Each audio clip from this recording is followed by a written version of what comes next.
touch unscathed. Bow down to your kings, the Camelot Kings, champions of the world.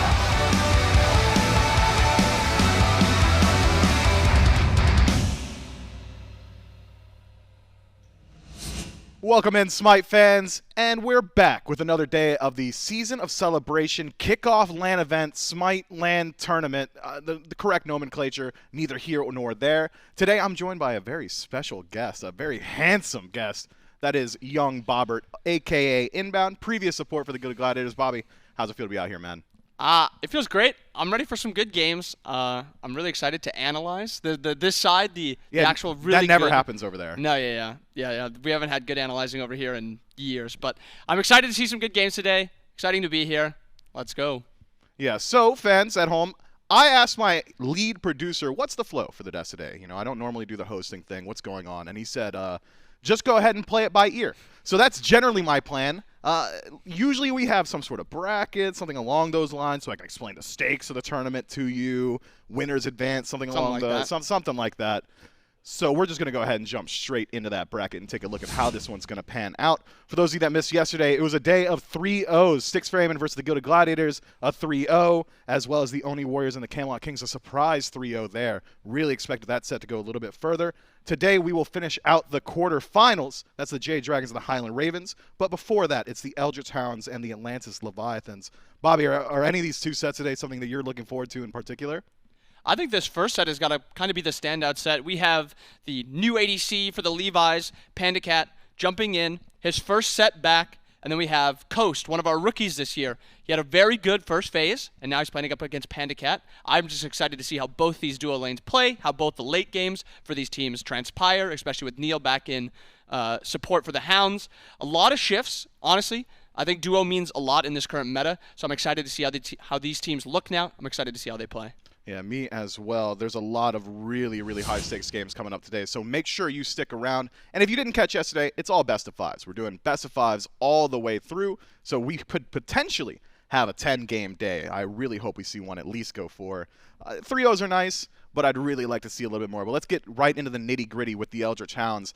This is a team that I've really loved watching. They're a very scrappy team, but now having, and you've got some unique insight on this, NeilMah in support. They had to replace their support. Quig moves over to the Camelot Kings. Now with Neil there, what do you think he brings to the team?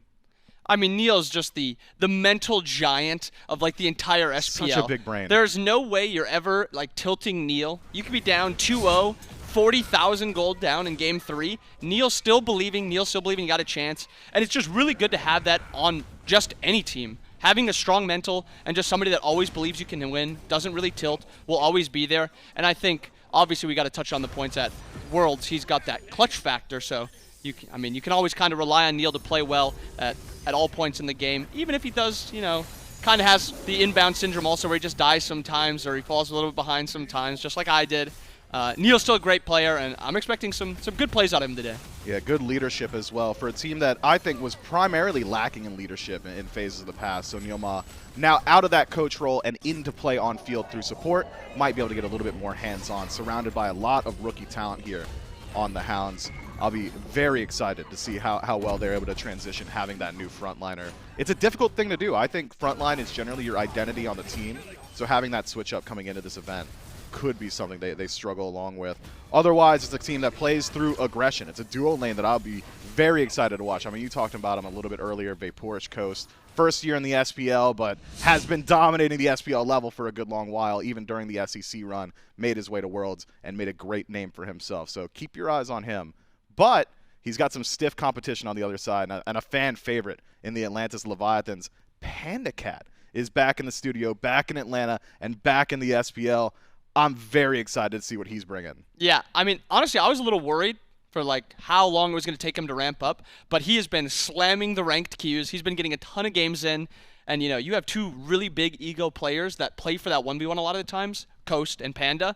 I mean, it's just not going to be an exciting minute 10 to minute 20 game just to see what happens in that 1v1. I mean, how many solos are we going to see today? At least one, right? At least one. At least one. There's a lot of best of fives coming up, and there are definitely two ADCs in that duo lane that love to get aggressive. The Atlantis Leviathans have been maybe a team that have been under the radar a little bit. I feel like they haven't quite met the expectations of the analysts at the beginning of the year. I believe most of us had them top 3 for the majority of it, as well as the fans at home, of course, have always been a massive fan of this brand in particular.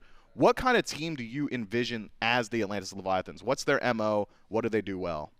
I mean, I think they had this weakness in the early portion of the game when it was Zapman there. A lot of their players like to play for that late game. Adapting has always kind of been that farm-oriented player. Sheento, back when he played with Panatom, would take a lot of Panatom's farm. And I think a lot of the problems with this team kind of came from that mid-jungle and then a little bit in the solo lane. They just didn't mesh all too well. And then they also couldn't look towards dual lane as a winning lane a lot of the times because they had just Zapman who wants to kind of play for that late game also. I think now that you have an aggressive player in dual lane and you have somebody that likes the game playing through them and likes to pressure his side of the map, I think it gives this Levi's team an opportunity to play that early game instead of just defaulting late. And I think it opens up the doors to them being an early game team, a mid game team, a late game team, but it does rely a lot on how Ronnie and Panda do play together. Yeah, Ronngyu, of course, one of the most talented support players in the world. I mean, top 8, you got to be in the SPL for a reason, right? But even then, has got a very diverse god pool. Has had games where he likes to play that early aggression. I'm going back to Ronngyu, Circuit support, just AFK stealth in the mid lane for 6 minutes just to catch that 1 kill, and then able to turn it around and play that front-to-back style, be that traditional support on picks like Khepri or Geb or any of these counter-engaged style picks like Terra as well. So this is a matchup that I think has a lot riding on it. Interesting storylines, new players to the league against returning players to the league as well. There is so much you need to keep your eyes on in this one. If you had to say, Bobby, give me one rough guess, who's getting first blood? Who's getting game 1? Game 1, I'll give game 1 to the Levi's. I think they're going to come out swinging, and I think first blood will be happening around mid lane. I think that with this rejuvenated dual lane, I actually think there's going to be a lot of pressure kind of taken off of adapting and off of Sheento, and I think they're going to look a lot better in their 2v2 because of it. Well, we'll get an insider look on how this match is going to go down. I think we have Gormizer standing by with one of the players. That's right. I got Panda Cat standing by with me. And we got to talk to you after the swap had happened, but now you've had time to spend with the team, practicing all that. And so how's it been meshing with Ronngyu in the dual lane and meshing with the rest of the Leviathans? It's been going pretty smoothly. I've been inting some scrims, unfortunately, but that's how it is. For some reason, you take a break for 6 months and you're still getting camped every game, your first day back. But past that, it's gone pretty well. I think Ronnie and I have got our synergies, down to where we need them to be, and Sheento and I are getting better at communicating in the back line and helping each other when we're getting dove and all that good stuff. So yeah, it's overall been great. And I know one of the biggest things that stood out during that interview from you was that you'd kind of looked at it. You said you were looking up where the team was, how things had gone. And I think your exact phrasing was like, 6th place, guys, that's not going to do. Do you feel like this team has elevated since you've joined? I mean, I don't want to take any shots at the prior member, but I think we're in a good spot for sure. I don't think we're a 6th place team anymore. So, yeah. And now today you're going to be going best of 5s to jump back in, so a relatively big set, but also taking on the Hounds, who've had a lot of, I would say, surprising success, right? They took the Ferryman to 5 during Masters, and you're going to be laning against Coast, who likes to play aggressive. What kind of things are you expecting against this team? Listen, the name of the game when it's come to dual lane is it's always been camp duo when you have a player like that. So, I'll play my game. I'll sit back, let them try to carry me, do whatever they want to do, and then I'll have the rest of the boys carry me. You know what? That's an easy plan to work with. Well, good luck in the games. I guess good luck to the team for carrying. We'll send it back to the desk. I got a 2-pronged question for you, Bobby. I want to glean some information from that interview. I love questions. He said, and I quote, when you got a player like that, in reference to VaporishCoast, you got to camp them. What do you think that means? And I got to give you props. You said they'd be willing to play through the dual lane, clearly alluding to that as well. Yeah. I mean, I think it's just the meta kind of, you want to play through duo. Playing through solo doesn't really give you as much. But I do think he's kind of just giving his flowers to Coast. I think that's kind of just what he was saying. He was saying this is a good player. They respect what Coast can do for that team, and they can respect what duo just means in general. And I think he was just kind of giving him his flowers. Like, he had a good phase 1, but, daddy's home, Panda's back, and, he's going to make it his dual lane again. Yeah, and if Panda Cat's giving you props, if you guys have been following the scene for a good long while, you know that just does not happen super often. Panda Cat's got eyes on numero uno, and self-reported, he is numero uno. So giving any form of congratulations, flowers, or props to his opposition, of course, the highest praise Panda Cat can afford to them. I'm so excited to see this matchup, Bobby. I really do think there's going to be sparks flying in that lane. But knowing adapting, and I've had opportunities to play against him, you have as well, he doesn't really strike me as a duo camper. Adapting is more so farm it up, maybe around level 10, level 12, then he starts to get involved. Do you think maybe PandaCat's taking the reins a little bit and say, hey man, Kenneth, get in my lane? I mean, you kind of got to expect it. Panda's going to be that player that says, guys, I'm going for this purple buff. Be there, or I'm going to 1v3 at this buff. I will die for it. Yeah, so be here. And I think that's kind of what the team needed. I think adapting is willing to adapt. I mean, nice. Adapting, willing to adapt. I think he's going to be going to that duo lane if he needs to go. I think he's going to be wherever he needs to be on the map. I mean, he's the king for a reason. He'll do what he needs to win. Yeah, you couldn't make it one death segment without dropping some sort of Honestly, player upon Hunt. It didn't even happen. Like, I was even thinking about it. Just His what other name's word do I use to adapting, adapt? he's Like, I don't know. What else is there? I don't know. I'm not a thesaurus, man. That's not on me. yeah, we need like just a thesaurus up here, somebody that we can talk to. Like, Yeah, or like, you know, we've got so many screens. Like, give us some synonyms. We use the same Well, words a little too much. yeah, I could do that. I'm down. Oh, you got... No. I'm down to use the synonyms. All right, we're going to waffle no more on the desk and instead get straight into P's and B's, get an idea of how these teams are going to address each other.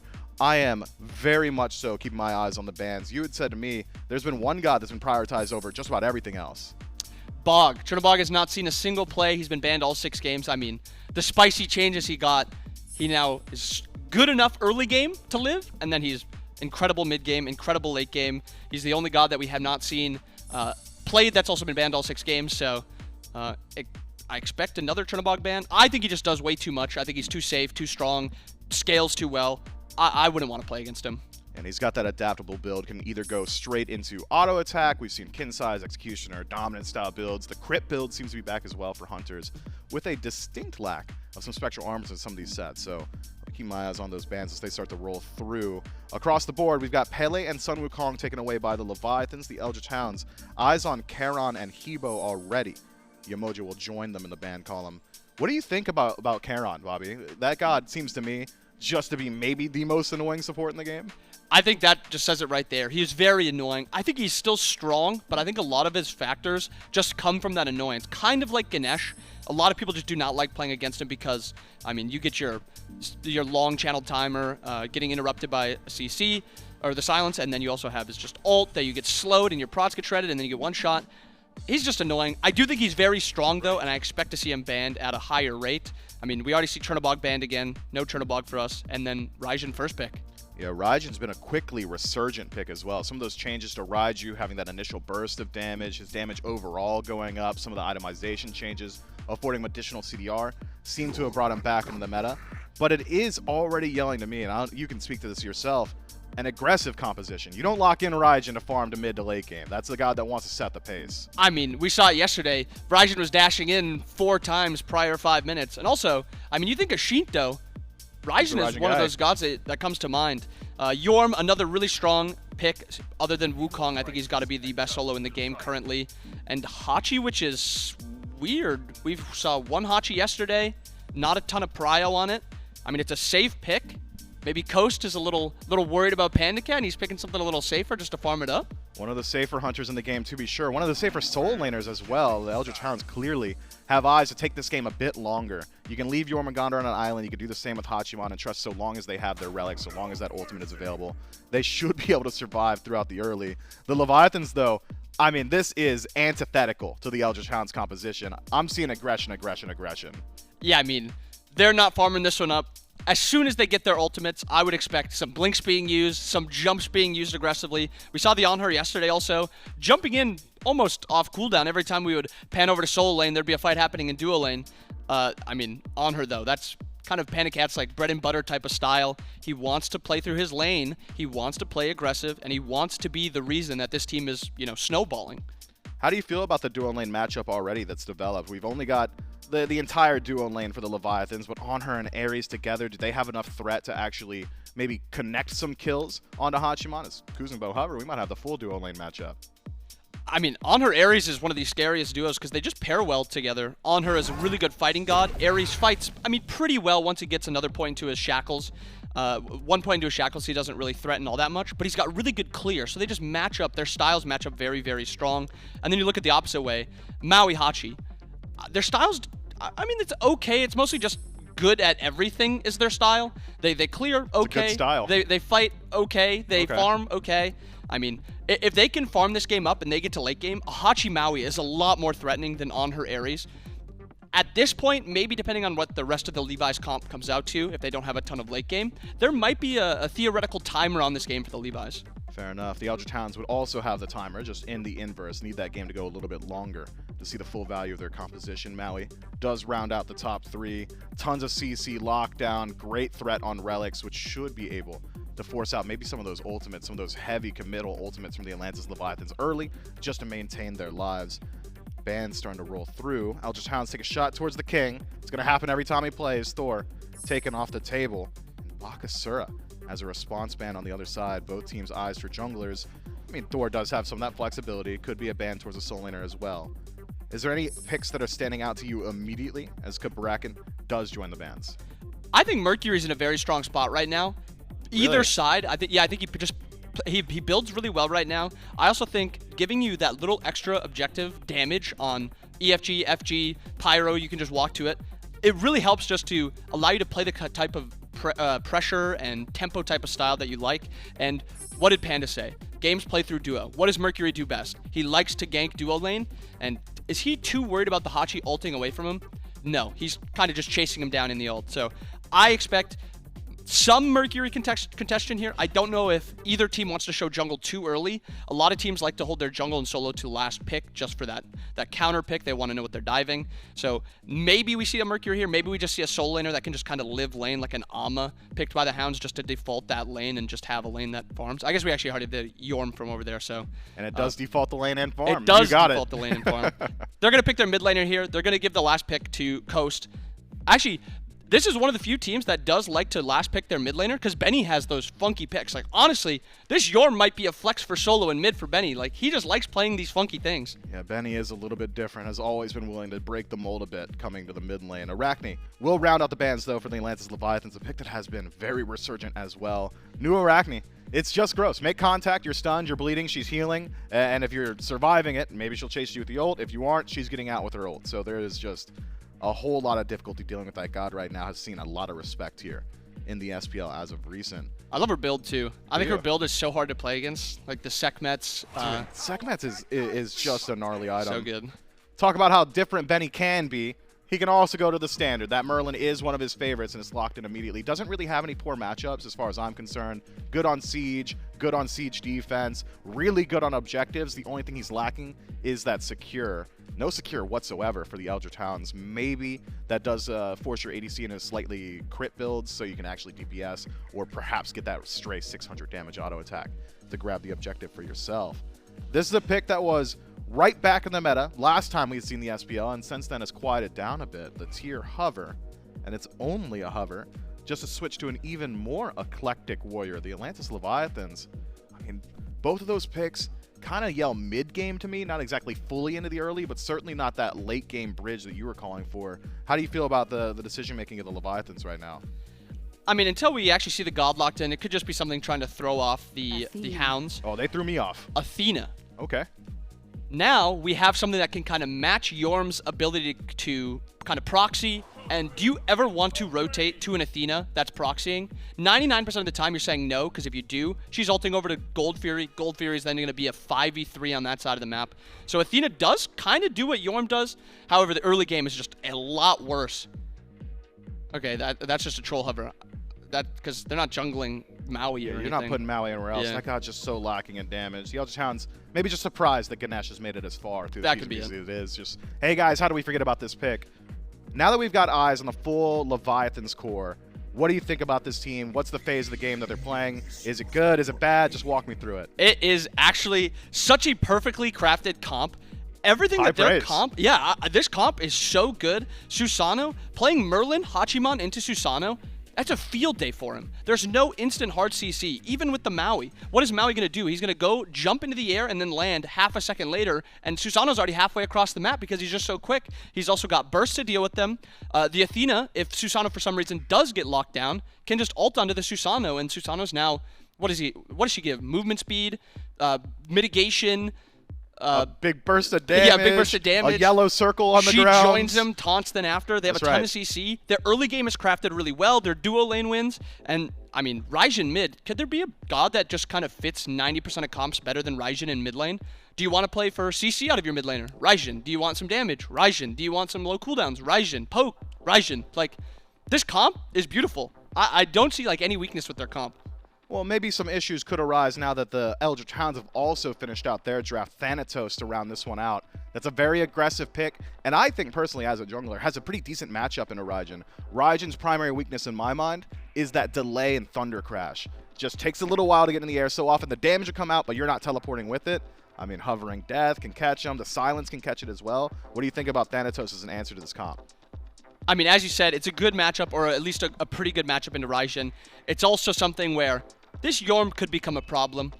Jorm is just going to outfarm Athena. He's going to get ahead. If Athena falls behind a little bit, the Thanatos can just visit every blue buff. Maybe the Athena becomes just genuinely in a useless spot. I think this is a good pick from the Hounds. It gives them a chance to play early. They can play through solo lane now. I mean, the Ducky Jorm, it's one of his favorite characters, I'd assume, because he plays it all the time. Maybe he just thinks it's OP and he plays it all the time. But this at least gives that Hounds team an opportunity to play the game through solo lane. And I think it helps their comp a lot. Their comp obviously scales really well. Thana, even in his early game strength, he's got an execute late game, 40%, he just kills you. And then resets his cooldowns and kills everyone else. I mean, the Hounds, they picked a good comp into the Levi's comp. I still think this Levi's comp just has a lot less weaknesses, but I mean, you're fighting fire with fire. They both kind of do everything pretty well at least. So we're obviously pretty big on the Leviathans draft here on the desk, but when you talk about the Eldritch Hounds, what's win con? Earlier it was, maybe we got to take this game a little bit later, aim for that 20-some-odd minute mark. Are you still of that mind, or has the draft development changed that at all? I mean, late game, I don't even know if I'd want to play against the late game Levi's comp. Oh, you're big on the Levi's I think draft. that, like I said, it's crafted perfectly. I think you'd want to play through solo lane if I was the Hounds. I'd want to win that solo lane. I mean, if Jorm gets ahead, he can kind of run a game. He's unkillable. He does a lot of damage. He uses E-Staff better than any other god in the game, and it's 6% health trade from then to you. So, really, I would play through the Jorm. So, Bobby thinks it's time to play through the Hounds solo laner. The Leviathan's clearly a great draft. Let's get it over to the casters and see how it goes down. So much Mifflin and inbound. So we jump into game one here. It's Gore, it's Trelly, and it's going to be Doug giving us the view in. And Trelly, very importantly, the Leviathans draft seems to be the one that everyone latched onto. And admittedly, you know, if you're looking at any piece of this, the one that stands out the most to me is the Raijin. And it's because the last time he was in the meta very significantly, and Sheento picked it, every chance he got, he went like 24-1 win-loss. Like, he lost a single game on this pick. Yep, the Sheento Raijin is a tale that's feared across the lands. There's no doubt about it. Now this Raijin is just blanket statement better than the previous one because of the buffs, because of the addition of recipes. Sheento's going to be cooking with some Bountiful Bow. Those cooldowns are going to be insane. But I like that Mifflin did highlight that Raijin still does have his weakness. He's relatively easy to dive. This Thanatos can do it quite well. If BennyQ's able to force out that Thunder Crash, then Oathhh should be able to have a field day. Topple that with the amount of dive that Ducky and possibly Neil could even provide. Should be very interesting.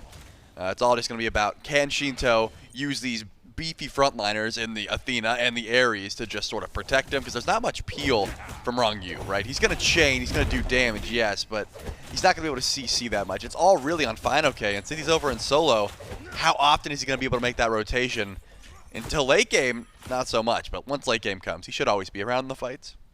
And I'm really excited to watch Panda Cat versus Coast over here. In the first few levels, the supports are probably going to ruin things and you know, make it the true 2v2. Keep it a fun duo lane, but that is why I'm excited for Panda Cat to be back in this lane, jumping in onto Coast. And not for anything other than maybe intimidation factor at this point. But Hachi, maybe safer clear, right, with the Heavenly Banner. It's going to create an interesting dynamic. Maui as well. I mean, you were making fun of me even earlier today because Maui's the guy I've been going to. But he hasn't been super popular in the SPL, and I, you know what? I'm okay to own that. We'll have to see what Neil's able to kind of bring this with. Because the last time Neil was playing, Maui was still relatively relevant. So we'll have to see what he's going to be cooking up, both him and PandaCat after a pretty long break.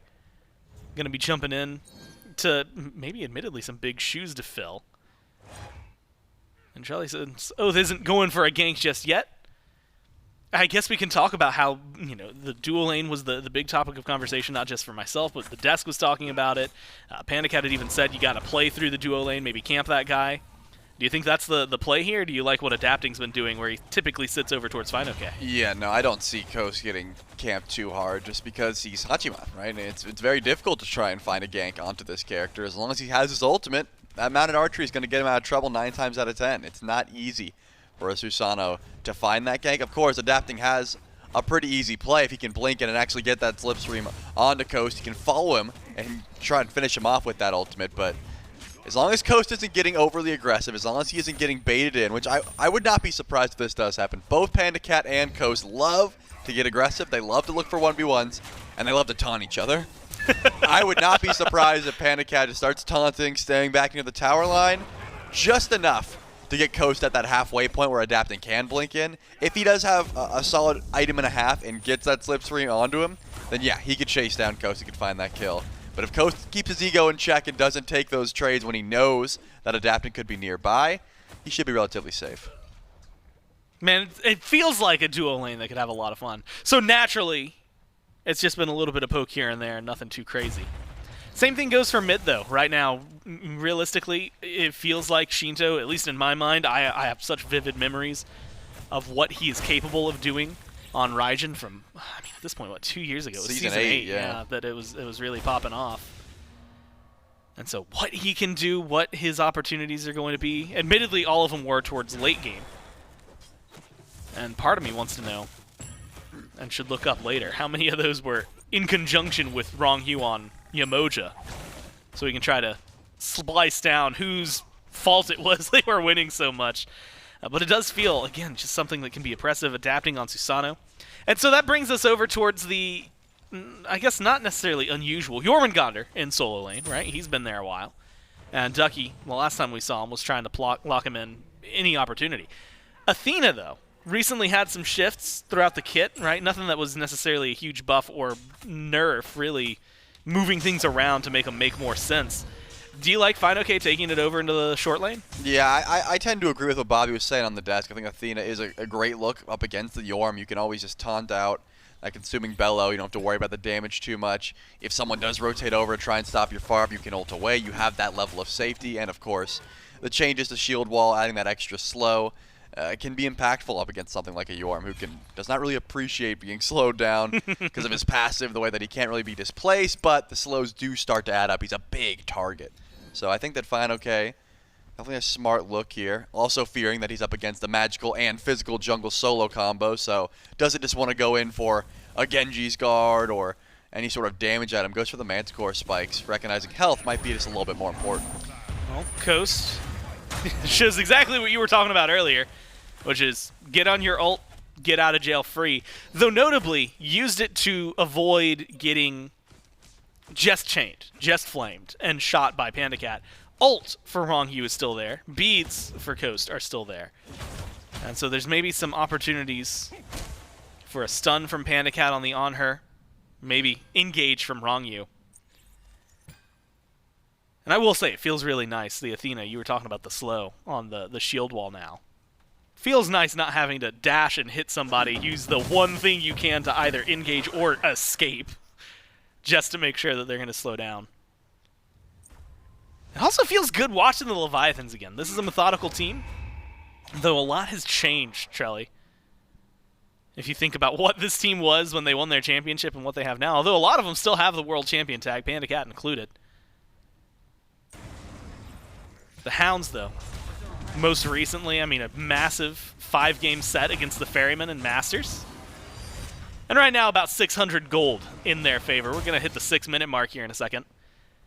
And nobody's really gone. It's not even like oh, hey, they've missed first blood, somebody narrowly got out. They have not been looking for fights. A couple of pokes, a little bit over in the long lane, but nothing substantial from these teams. And is that more or less what you expect when you see these drafts?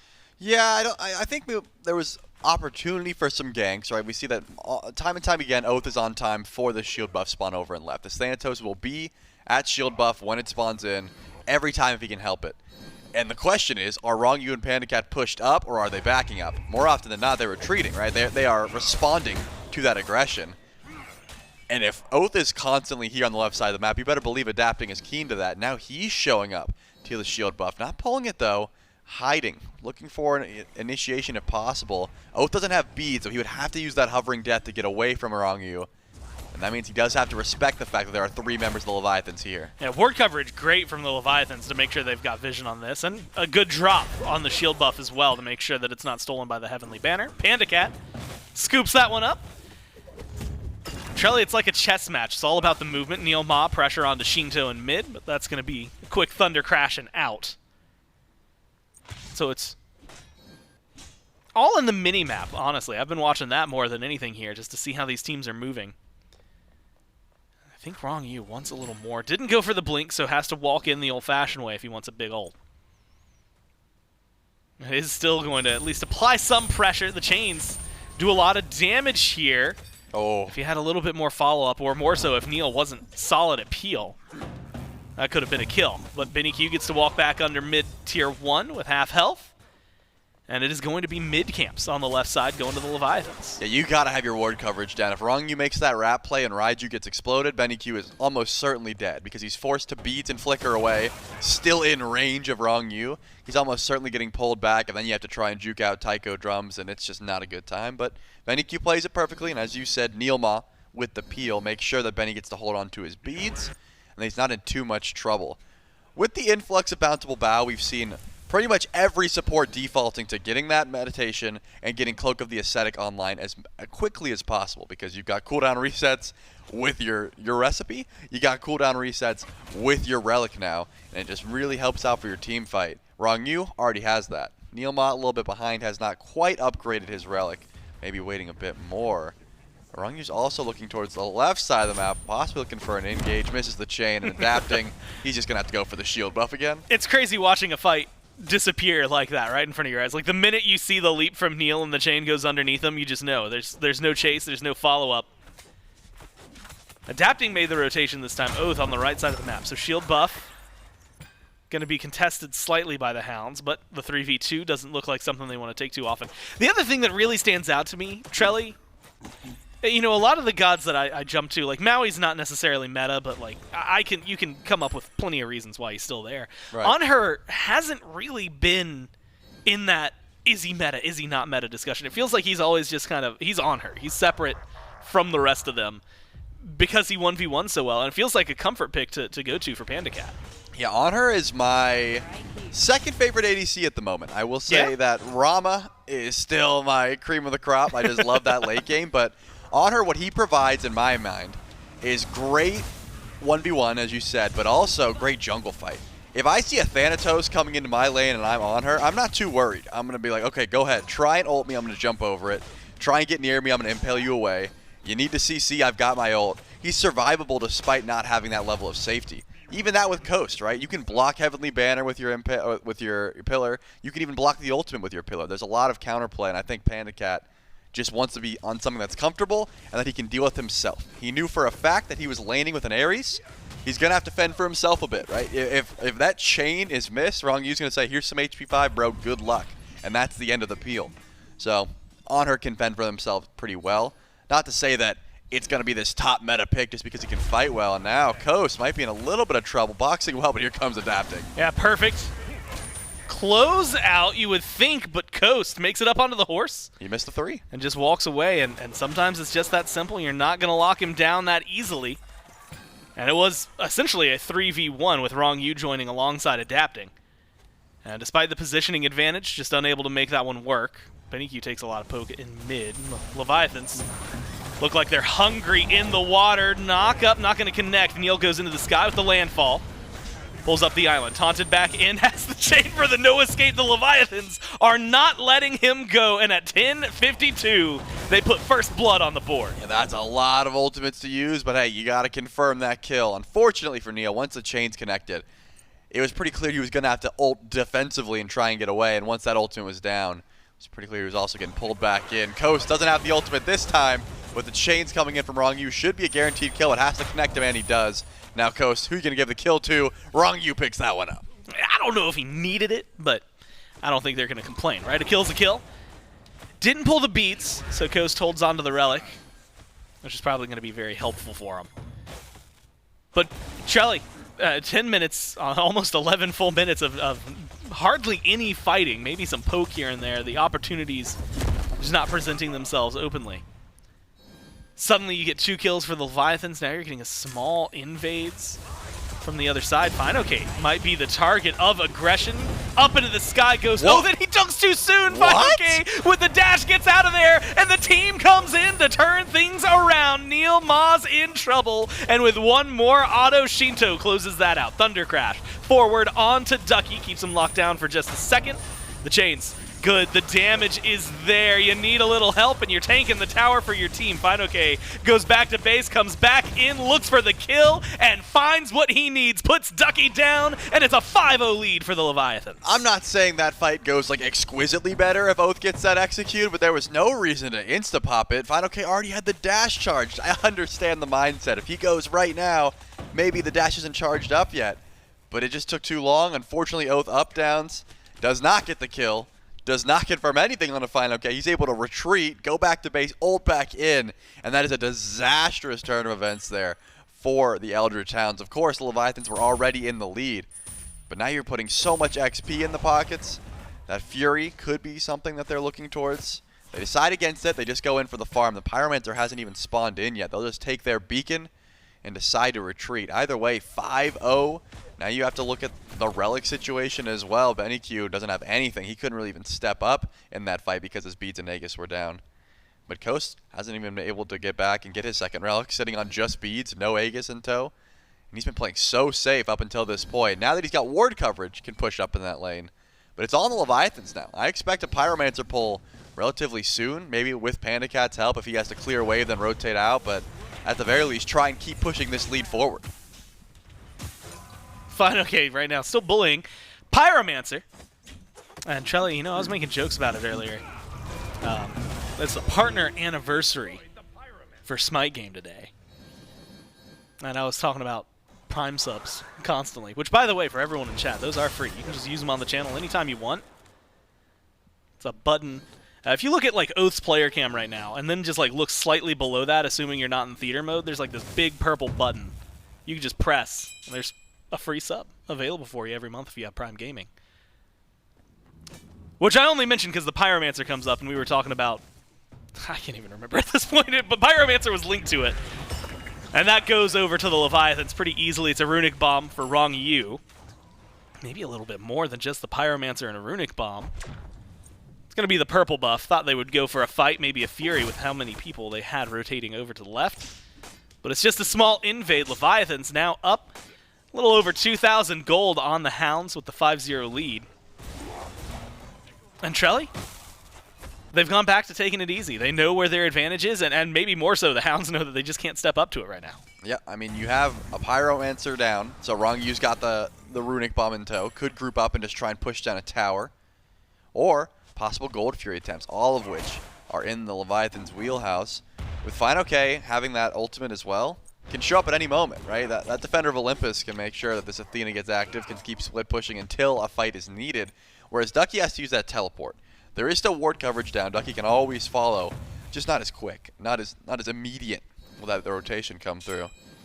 So I want to see a Gold Fury pull, or at least a bait towards the Gold Fury, sometime in the next couple minutes. I mean, Beacon's down, Pyro's down, the lead is in your hands if you're the Leviathans. Maybe they were just waiting for Ronngyu to hit 12 so he could grab that blink. Now they have a linear form of initiation. He can blink in, hit the chains, try and force beads. Look towards BennyQ. He's got no form of CC immunity available except for those beads, so once those are down, your engage looks a lot easier. Either way, grouping on the left side of the map, showing face towards that objective is the call. And look at fineokay. He's not over in lane for a reason. I'm thinking Gold Fury could be coming soon.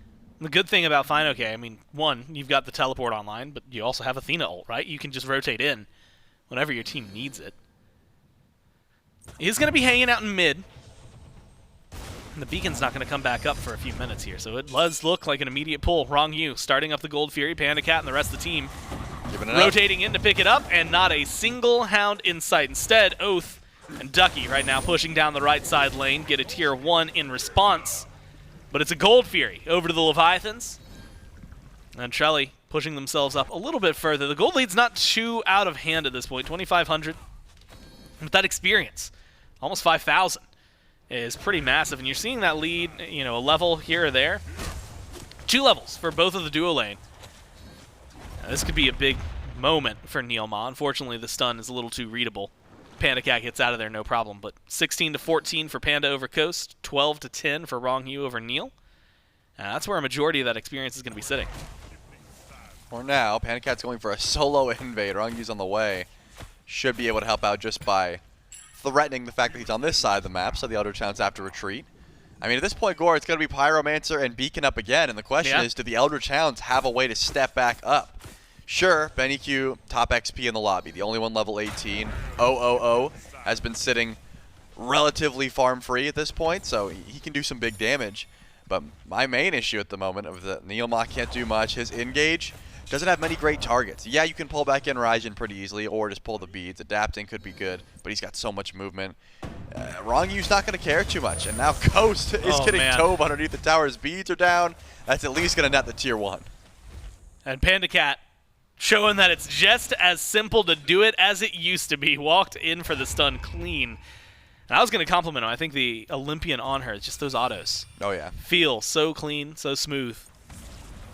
And it has to feel right at home for PandaCat. Pyromancer started up by the Eldritch Hounds, getting taken down to about half health. Neil and Ducky step forward. There is going to be a response here. Good taunt from fineokay onto Oathhh, forces him up into the sky, and he's going to come crushing down. This time he gets the execute, takes care of the Athena from the solo lane. Pyromancer still going to be the main target. Raijin, a lot of damage there onto Ducky. Landfall pulls up but doesn't pull in. Ronngyu tries the same but unable to find anything with his ultimate as he goes fishing. Sheento goes forward. Again, a little extra damage. Oathhh in trouble. Autos from Panda and damage from Adapting. Make sure this goes 1 for 1. Ronngyu super low, has to fall back. And Adapting, while he's playing aggressive, seems to recognize something a little bit better. The calls come out, and it's Pyro. Leashed over towards Panda and Sheento. Benny steps back in. Leviathan secure it. PandaCat even jumps forward, uses the beads, and is trying to stay aggressive. Adapting down to Coast in the back. Was able to find a nice solo kill against the jungler. So now a 1 for 2 trade. The Hounds pick up their first couple of kills of the game, and the Pyromancer still going the way of the Leviathans. Man, I mean, that fight all kicks off with a great pick there from the Eldritch Hounds. I was wondering how fineokay got shredded so easy. Then I looked at his build. He did not have that tier 2 Spellbound Kusari. It was just Manticore Spikes, Glad Shield, Relic Dagger, right? A lot of HP, not a lot of prod. Immediately gets shredded through and recognizes, hey, BennyQ kind of burns me. I'm going to need to get some magical defense online as soon as possible. Does pick it up. And then unfortunately, the pick after the fact. You see that at the very least, Coast was able to find a 1v1 versus Adapting in the jungle, so not all bad there for the Eldritch Hounds. But it started off so well. I really thought that they would be able to turn that into a Pyromancer and an easy retreat, right? You're behind, you don't have to stick around, you don't want to bite off more than you can chew. Take your pick, take your Pyro, get out. But unfortunately, the Leviathans still demand respect. And they were able to pick up that Pyro despite losing fineokay and pick up some picks afterwards. Now Oni Fury, topic of conversation. That's going to be up real soon. Both teleports are available at that point because Ducky's is up in 15 seconds. But it doesn't seem like there's an immediate look towards it. Actually, the Leviathans are grouping up towards Fire Giant. They've got a 4,000 gold lead right now to play with. 4 kills over, but like you said, just 20 minutes in, a little over. They want Ducky? And they're going for the fight. They pull in Ducky. They've got the taunt. They're going for a little bit more. And the ult from Adapting, not for the knockup, just for the damage. And they find the kill there, but it's a group up from the Hounds to match. Tier 1 in right from the Leviathans. Traded for the Tier 1 in mid as the Hounds continue to push forward. They're going to take the Tier 2 in mid, no problem. And at this rate, we're looking at a small base race as the minion wave favoring the Eldritch Hounds. fineokay has stepped forward, is going to be here for a defense, but what can he do? Taunt in onto NeilMah. Get some good damage out there, but they still lose the bird. Now his job, stop the backs, so your team can try to find one to match. It seems like that's going to be easily done. PandaCat with a lot of damage. Now with the chains here, NeilMah is going to go down. Sheento will pick up a kill. And that's going to be a pick onto Neil, a respawning Ducky currently. And Trelly with the Phoenixes going down, one in mid and one in right. You have to imagine now the Leviathans feel confident in their Fire Giant. Yeah, I love that play from the Leviathans. I thought it was just fineokay being sent back. Immediately Ronngyu says, hey, we just need adapting and PandaCat to actually get that right side bird. Now we send the whole squad back, get the pick onto Neil, and get a free Fire Giant for our troubles. Sure, you lost mid Phoenix, but you got Fire Giant. Just group up and push through mid lane and deal with those fire minions directly. The Eldritch Hounds grab the Oni Fury, sure, but those minions shouldn't be that big of a deal. The Leviathans are able to push up, and they're not even going back. They're just going to grab this tier 1 tower first, all the while adapting is still farming up, trying to hit level 20. What is the next play, though? Group up, look in the jungle. Coast is pushed up. I don't think that adapting can stop his back. He's not quick enough. But they do have to worry about Oni minions and the fire wave pushing up mid. But, hey, the Eldritch Hounds also have to worry about their right side wave, right? That Phoenix was matched by the push from the Leviathans. Yeah. And now they're just trying to get adapting level 20 and figure out how they're going to siege down these Phoenixes. Honestly, I was surprised we waited this long to see some of the backs come through. It was 2,000 gold, or just about 2,000 in hand for PandaCat before he backed. It is 2,000 in hand before back for Ducky. And it felt like, I mean, you got a tier 1, a tier 2, a Phoenix, another tier 1, the Fire Giant. You had so much gold just sitting in your pocket waiting to be spent. And some massive power spikes coming online. And I guess now this leads us to a discussion that Myth was sort of heading on the desk as we got into it, which is, we know Merlin, pretty solid at defense, but how's the rest of the Hounds look as the Leviathans start to step up? It's not easy, but I will say you always have to watch those health bars, right? Oathhh executing your tank who is tanking up a tier 2 or tanking up the Phoenix is always a threat, even with meditation. It's not easy for Ronngyu to get out of threshold if he has to tank up a Phoenix or a tier 2 tower. BennyQ's just going to keep clearing the waves, though. Chucking out big AoE damage, hopefully put a stop to the push of the Leviathans, and try and focus out PandaCat. He's the best look at trying to get one of these Phoenixes down. But with 2 runic bombs in tow, fineokay and Ronngyu, if they can get in, they could absolutely destroy a Phoenix before the siege even begins, really. So I'm thinking that's the easiest call, as you can see why it's so difficult to push into Merlin. Everyone just getting poked out when BennyQ steps forward. We got the minion wave here. PandaCat a couple of autos. That'll knock down the tier 2. Taunt good from fineokay onto BennyQ. Forces the beads early. And that might be a saving grace here for the Leviathans, giving them an opportunity to get aggressive under Phoenix. Clearing out some hordes on the right side of the map. Stygian Beacon's going to be coming in soon. Pyromancer's up now. Fire minions going in on right. The Leviathans decide to pull back. Go for the neutral objective in the Pyro. And Trelly, in some instances we've seen, when the beacon comes up around this 24-minute mark, you might want to leave it alone so you can actually go into the Titan room and kill it. But it feels like with the pace these teams have set, and specifically the map state right now, might as well get the Titans out here and see what you can push with them. Seems to be the call. Leviathans go back. Hit some crucial power spikes. Still adapting. Finally, I believe we'll upgrade to that Bumbus Hammer, which he does. I've not sold the Bountiful Bow yet. Holding on. I know that Sheento probably has plenty of gold in hand. Yeah, about 3K at this point, so it could go back. This is about to be a full item. Yeah, buy a full rod or divine, whichever one he's really looking towards. That's usually the last item. Actually goes for the Typhon's Fang. That's going to be interesting. The extra percent pen, certainly beneficial. Isn't going to be proccing it that easily. Either way, plenty of damage coming from Sheento. 3-0-4 has been level 20 for, I want to say, a solid 6 or 7 minutes now at this point. He just got extra farm flooding in towards that Raijin pick. But remember those Phoenixes that were gone earlier? Those are now respawned. Both mid Phoenix for the Leviathans and right for the Eldritch Hounds. Has him back up. fineokay is going to cap this last beacon slowly but surely, and we'll see that the Titans will be unleashed over in left lane. Exactly what the Leviathans were looking for. They still have a tier 2 tower to take out, so that makes sense. I don't think you go in for the bird, though. I'm thinking that's going to be a tier 2 push. Grab yourself a Fury. They might not even push in with the Titans, honestly, if they feel that a lost fight, or if they overextend means the Fire Giant goes down. Playing this one slow seems to be the call. Yeah, very tame power play, right? They got the Fire Giant, and I think they knocked down the tier 2 in mid, and that's pretty much the only thing they got with the FG. They had taken the right side Phoenix before that. And now, Primal Fury And the tier 2 in left going to go down after the FG wears out. And so the Titans are going to start moving. Looks like a reset back from the Leviathans. Fire Giant going to be spawning in around 30 seconds or so. And so, Trelly, I guess the question is, where do you put your focus if you're the Hounds? Do you step to the Fire Giant fight, knowing it's not enhanced, but knowing that it's very dangerous to let go? Or do you do, I guess, more or less with the grouping we're seeing right now, stay with the Titans, see what you can push back? Yeah, no, you definitely destroy this Titan immediately, give up that Fire Giant. It's not enhanced, it is not the end of the world, and you work on trying to hit some crucial power spikes. That's the only play here for the Eldritch Hound as far as I'm concerned. It's not like the lead is so insurmountable that you couldn't look for a possible defense under your Phoenix, but a jungle fight could just be the end of the game.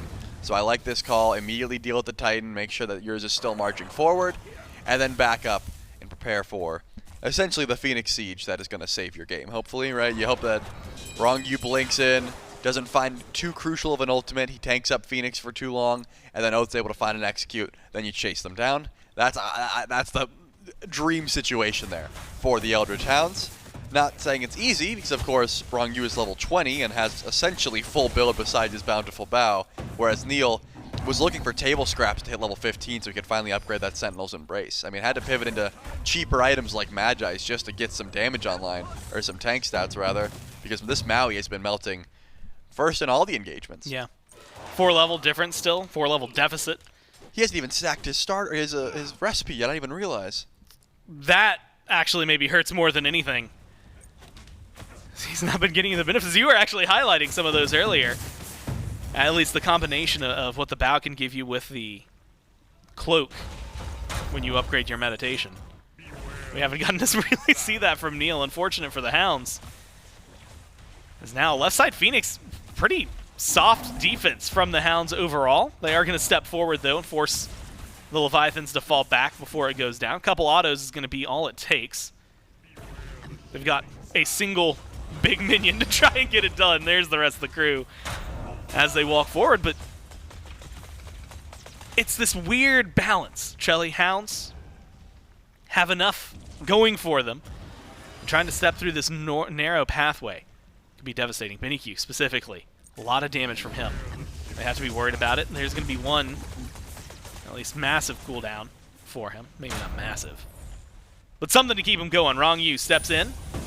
Couple of autos from Panda's all they need. Neil's taking up the damage, but maybe he doesn't want to. A lot gets thrown their way. Maui goes in for the landfall, pulls in fineokay. Up into the sky goes Oathhh, looking for the execute. But if he goes in on Ronngyu, it's too deep, and he just can't find it. Taunt a little short from fineokay. It does not matter. Phoenix is the target. Phoenix is the goal. And they find that one, plus Coast, plus Oathhh as they surge forward into the base and find everything they've been looking for. Double kill for Sheento the Titan. In trouble, NeilMah goes down to add a third for the mid laner. And the team keeps on pushing. First game over to the Leviathans. Wow, I mean, you could see what the plan was. It was written in the stars, right? Get a low health Ronngyu, get the execute, chase out. But the meditation baited Oathhh. He went into the sky. He's like, wait, every single tick that comes through, he could be at a threshold. Decides not to go forward. Adapting goes to the back line, just deletes the carries. And by the end of that game, Oathhh did less damage than Neil. That Thanatos never got a chance to shine. Bottom of the charts. I mean, 3K total. I think Neil did 32. Very low damage, low fight game from the Eldritch Hounds. They just couldn't find a way in. I mean, first blood didn't happen until essentially 11 minutes in, and all of a sudden we saw it go first blood, then second blood, and then the next fight it's 5-0, and yeah, they were able to turn some kills around, but it took a little while to get there, and I think the damage numbers that you threw out for Oathhh maybe highlight it more than anything where things were going for him. And it wasn't in the jungle, it wasn't in the fights, it wasn't in the neutral objectives, and it wasn't in game one, at least as far as we saw. Yeah, I'm thinking game two definitely need to switch up draft-wise, letting this Raijin through maybe is a big issue. It didn't seem like there was any reason to dive to Sheento because no one could out-damage him, right? If you can't kill him in that ultimate, why even near him? And you know what? That's probably that's at least step one on probably a 5 to 10 step plan for the Hounds to try and get things back under wraps. They've got a lot of things to figure out, and of course, they got a little bit of time to do so. We're going to kick it to a quick break, and then when we get back, it's game two.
For the code switching, been hitting my soul, been on the ropes, I'm ready to grow, so get to know me. Keep your head up, I want you to grow with me.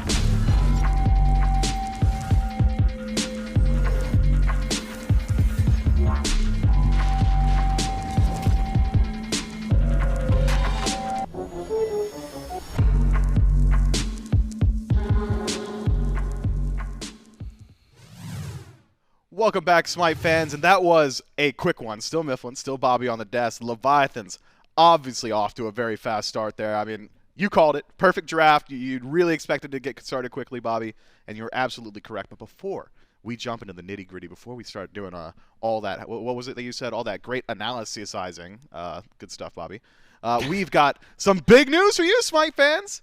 Avatar Chest, available now in-game. Make sure you're checking that one out, getting all your cool Avatar The Last Airbender swag. I'm talking the guy who drinks tea. I'm talking the one with the arrow on his head. I'm talking about not a Pokemon. I'm talking about the Earthbender. And I'm talking about Roku, the one that everybody knows. Avatar Roku, obviously like the 16th Avatar in the line. Go ahead, log in now. It's 600 gems to pick that one up. And why wouldn't you? If you're playing any of those gods and you're not using those skins, we're all assuming you're just worse at the game. And you don't want that prejudice on you. I mean, Bobby, you use those skins, right? I mean, I do, but I'm just disappointed that you had to say the Pokemon-looking one. What are you talking about? The one with the arrow on his head. Like, that's just disrespectful. I know all those guys. You didn't hear me say Roku?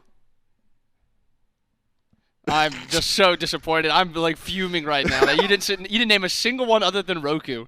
That's the deep cut, bro. That's how I prove. Everyone at home knows, guys. I know Avatar, guys. I'm a ball knower. Do I look at the type of dude who doesn't know Avatar, Bobby? I mean, it doesn't matter what you look like. You just didn't know. Okay. Let's talk about the game, Bobby. Let's get back on track. It's the Atlantis Leviathans with a really strong composition. that dominate legitimately every single portion of this game. What'd you see? I mean, kind of just how it was expected to play. Dual lane was the focus. That's what Panda said. We're going to be playing around dual lane. The first plays started being made around dual lane. Panda got ahead, and honestly, Coast kind of got sat on a little bit, and he didn't get the same amount of help that Panda actually did, and so it wasn't really ever a 1v1. A couple times, Panda actually baited him into kind of taking almost a 1v1, kind of playing on Coast's ego a little bit, and he actually just got baited into a couple deaths or getting his beads or his ult forced. Mid-game, flawless. Like, their team fighting was just so strong, and it was so, like, it was just like their strength that's what they played around, and they played around it really well. Honestly, shout out Hounds. They made a couple good plays. Their macro in that late game portion, trading Phoenixes, even when they were so far behind, was solid. But when it came down to it, the 5v5 of the Levi's was just way too strong. Yeah, a bit of a draft death there in game one. I got to give you some props, though, Bobby. You had said on the initial desk, the only way you saw the Hounds picking up a kill was a literal execute onto Athena, and that's really all that worked out for them, so good eyes on you. I suppose spotting some opportunities for the Hounds. Not enough to get them through the game, but certainly still, you deserve some credit.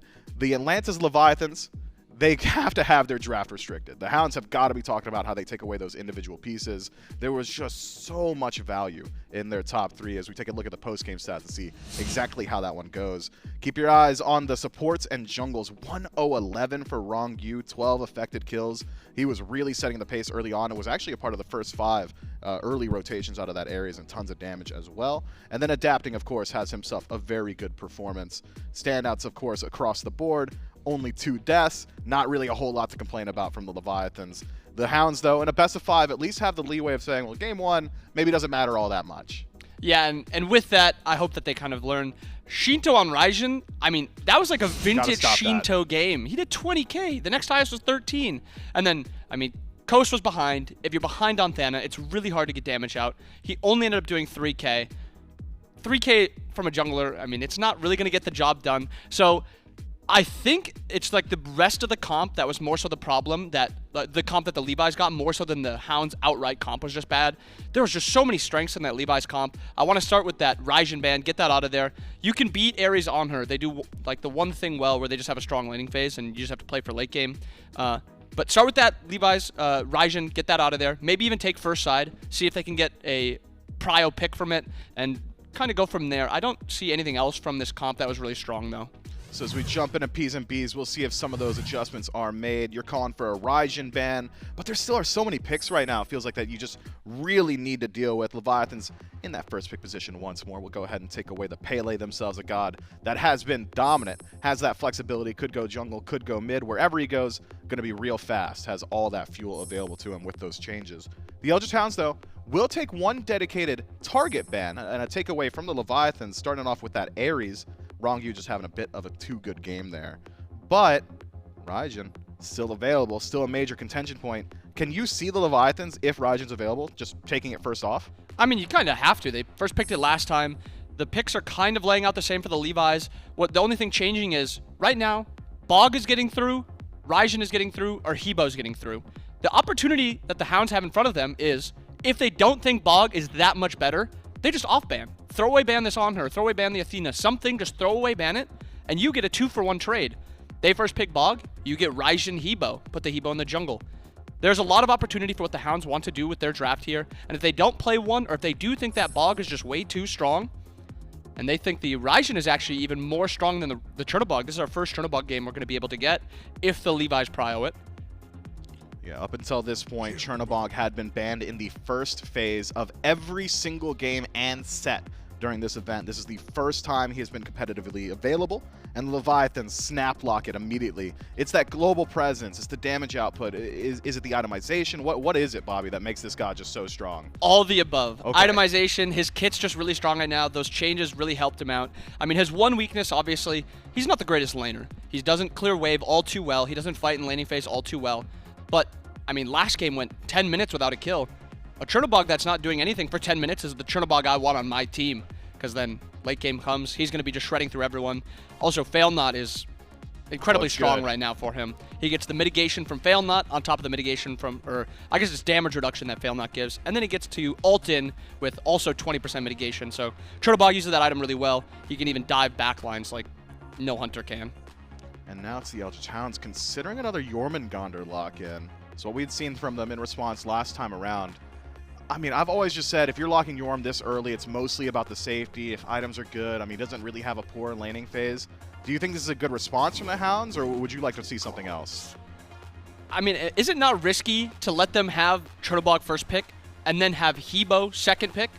The flex potential from Hebo playing both jungle mid, Chernobog playing jungle mid or ADC mid. I mean, maybe some semblance of jungling, but I'd expect not. And they go for the Anhur now. So now, this Hebo is left open. Hebo a good pick also into Anhur. The carpet just gets rid of Anhur slow on his one, or from the Shifting Sands. It just seems like the Levi's are setting themselves up with this draft, and the Hounds are kind of just playing right into it. Like you said, I agree. I don't know where the Jorm value kind of comes from. It's a god that just kind of does what it does. It wins lane, and it's a god you can rely on. It's reliable. Maybe that's why they like it. But Hebo just has so much value at this point. It's just a little mind-blowing to see it just kind of glossed over. Yeah, and talk to me about this Anhur pick a little bit. We've been seeing it a lot. I thought maybe it was just a flavor pick yesterday. I believe we've seen it once, maybe twice. Today, Panda Cat plays it. We know it's been his MO for a good long while. Is Anhur like that guy right now? Is he just that strong, or is it just both of these hunters like to play aggressive and Anhur fits that style? I think you have to assume it's that. Nothing's happened with Anhur. His build isn't any particularly better than another hunter's build. I think it's just both Coast and Panda like this god. If he takes the Anhur, maybe there's a little extra pressure on the Chernobog going to Panda, so there's no double ADC or something like that. But I think it's just Coast saying, I got kind of bullied a little bit last game. Give me the Anhur. I'm going to do what he did to me, play around my lane. Yeah, a vote of confidence from Vote saying he could do exactly what Panda Cat was able to accomplish just himself. Leviathans taking some time with their second and third pick, working through that bank time. 30 seconds left there. I mean, you've essentially got the field available to you. You brought up the Hebo as maybe just a strong flex pick. Could go mid, could go jungle.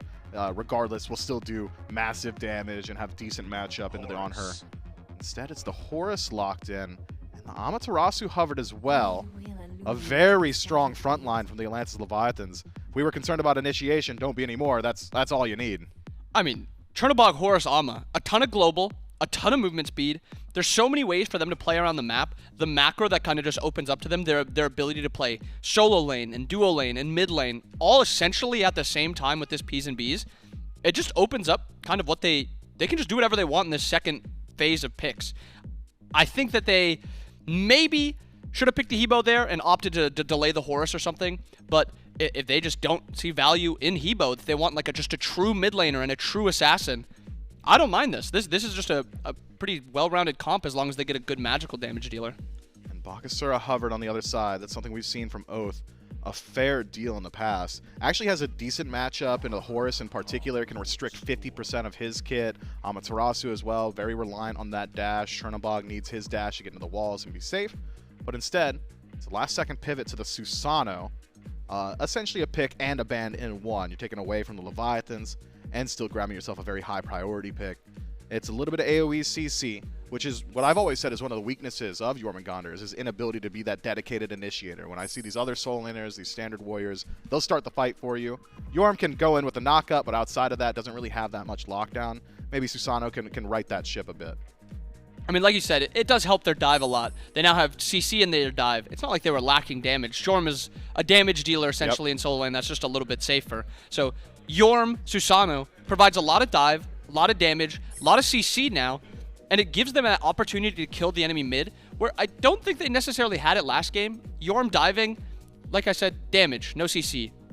Is Thana giving any CC? Not really. He just wants to execute. So I like this little shift up from Oathhh. I think the Susano helps their dive a little bit more, and it makes the Levi's have a lot less picks that they can actually play, because there's just so much just CC and disruption on this dive.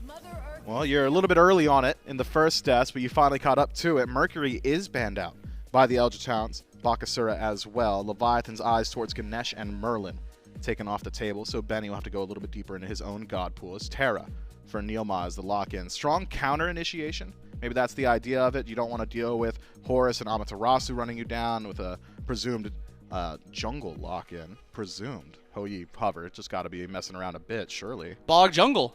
You think I said so? There was a chance. You think so, really? I would say no, but they're hovering it. Hebo. Okay. Okay. All right. So double Hunter Hebo is what they opt for instead, I'd assume. It's got to be, right? If the Hou-Yi gets locked in. Hebo, massive Yep. damage output, exactly what you had called for. And then Hou-Yi should be the duo lane, or do you want him in mid? I want to see Hou-Yi in duo. Is there any god that can fight Anhur in these 1v1s like Hou-Yi? There is very few, if any, that wants to fight like Hou-Yi. This Levi's comp is just play around side lanes. Let the Chernobog farm, he'll ult the lane he needs to go to. Hebo can rotate with his carpet, movement speed buff, and he'll just take over all over the map. The Levi's comp has now shifted from last game where it's this really strong 5v5 comp. Now it's this comp that wants to get involved in mid-game. They want to play around those side lanes. They want to be pushing the tier 1 outside towers, even going for some tier 2 towers. And then they have the global presence and the global pressure from Horus to eventually start grouping and eventually even splitting the map more or grouping themselves around the map more and around objectives. So the Leviathans playing through the side lanes in individual matchups. What do you think of this Eldritch Hounds draft now that we've got eyes on all 5? Is it a team fight draft? Are we playing for the early? Is it objective? What are they aiming for? It's got to be a team fight draft. When you're playing Raw Terra, Raw really wants to play around these quick kind of fights, backup heal. Terra wants to have these all-in, protect her backline type of fights, and I think it lends this Hounds to actually win a portion of the game. I think their late game team fights is actually going to be really strong to fight into, and it's going to be hard for the Levi's to actually dive this backline. Terra's a really good peeler into them. Are you not worried at all about maybe Ra's survivability against all this dive the Leviathans have got, though? I mean, Hebo's very fast. Chernobog, as you said earlier, can just jump into that shadow, and that's ignoring Horus and Amaterasu running you down. Do you think there's enough peel on the side of the Eldritch Hounds to keep that Ra alive? Well, I think it's more, if they do dive in, we have to kill them faster than we die. And I think they have that. Yorm, Susano. I mean, even Terra as a support has really good damage. And then you look at Anhur, Ra's, their 2 main backliners. That is a lot of damage that you have to dive into. If Hebo's not careful, if he blinks in, he might just get one shot faster than he can one shot. Yeah, that's always a concern with Hebo. It's the Atlantis Leviathans, the Eldritch Hounds as we move in to a Game 2 situation. The Atlantis Leviathans went out in Game 1 convincingly. Very quick match there. Only 2 deaths. The Eldritch Hounds now trying to right the ship. If you gotta give it to me straight, Bobby, give it to me real blanket statement. Who you got winning this one? I think the Hounds will even this up. It's just such an easier comp to run. You think so? Just so simple from the Eldritch Hounds. I'm not so certain, though. I love their initiation. I love their counter initiation. They've got great follow-up from range. That Searing Pain, of course, going to be really good in situations like Jormungandr going in with that knock-up or Terra connecting with that stun from a range. But I don't know, Bobby. I'm not one to argue with my analysts. You know, I've never done that before. But I just really do. You convinced me when you're singing the praise of the Leviathans compositions earlier. You convinced me on them a little bit. Are you sure? You're going Hounds all the way. Okay, they did play really good Smite last game. It's just a different style of comp, and it's a little worrisome if they can run this different style just as well as they ran the last style. If they can, this might be a 3-0. If they can't, I mean, they're going to have to go kind of more to the team fight a little bit more. Okay, fair enough. So the Leviathans, maybe a little bit less focused on teamfight as they were previously. The Eldritch Hounds, maybe a little bit more so. I've got maybe a timer on it. What do you think? What's the time frame on this Eldritch Hounds draft? Is it we're starting off early? Do we want to group up around these objectives early on? Or is it more so like, let's get to that 15-20, then start to play our game? Last game I said that the Levi's had kind of everything that was really good. I think those Hounds have kind of the same thing. They can play early, mid, late. It's just whenever they want to, and I think that's really good with their comp, so. Well, you all have heard it from the desk. Now, let's hear it from the casters as we jump right into the game. Thanks so much, Mifflin and Bobby. Again, as we jump in to Game 2 here, Leviathans lead the Hounds 1-0. It's going to be Gore, it's going to be Trelly, and of course, it's going to be Duck giving us the views in. And Trelly, I'm going to carry on a conversation like adjacent to what the desk had been talking about, which was, you know, speed of the game, things like that. But I'm going to bring it into you maybe a little more hyper-pointed, which is, do you think with these 2 comps that it takes another 11 minutes to get to First Blood this time? Well, I didn't think that in game number 1 we were going to have to wait till 11 minutes. I see more... So now you got to hedge your bets. Yeah, I see more of a passive start here. Adapting and Sheento, in my mind, don't have much engage. What they have is the counter engage, right? If Oathhh blinks in, there could be a knockup from Adapting, maybe a root in from Sheento, things like that, but they don't really have the ability to step forward and create that fight. BennyQ on this Raw, he's going to be playing pretty safe as well, just stay back, try to, you know, avoid fighting as much as possible, heal up, that sort of thing. So I don't think, I hope we don't wait till 11, but it seems like we're gearing up for a bit of a passive start. Probably just traditional wave clear. Maybe Oathhh looks for a blink, trying to pull a beads onto adapting, but if BennyQ can't hit the Celestial Beam, which is very difficult to hit early on, by the way, it's usually max range. You're not able to get within melee range of a Hebo at level 2 without blink. So if that doesn't happen, then yeah, probably not going to be too much bloodshed. I'm excited to watch.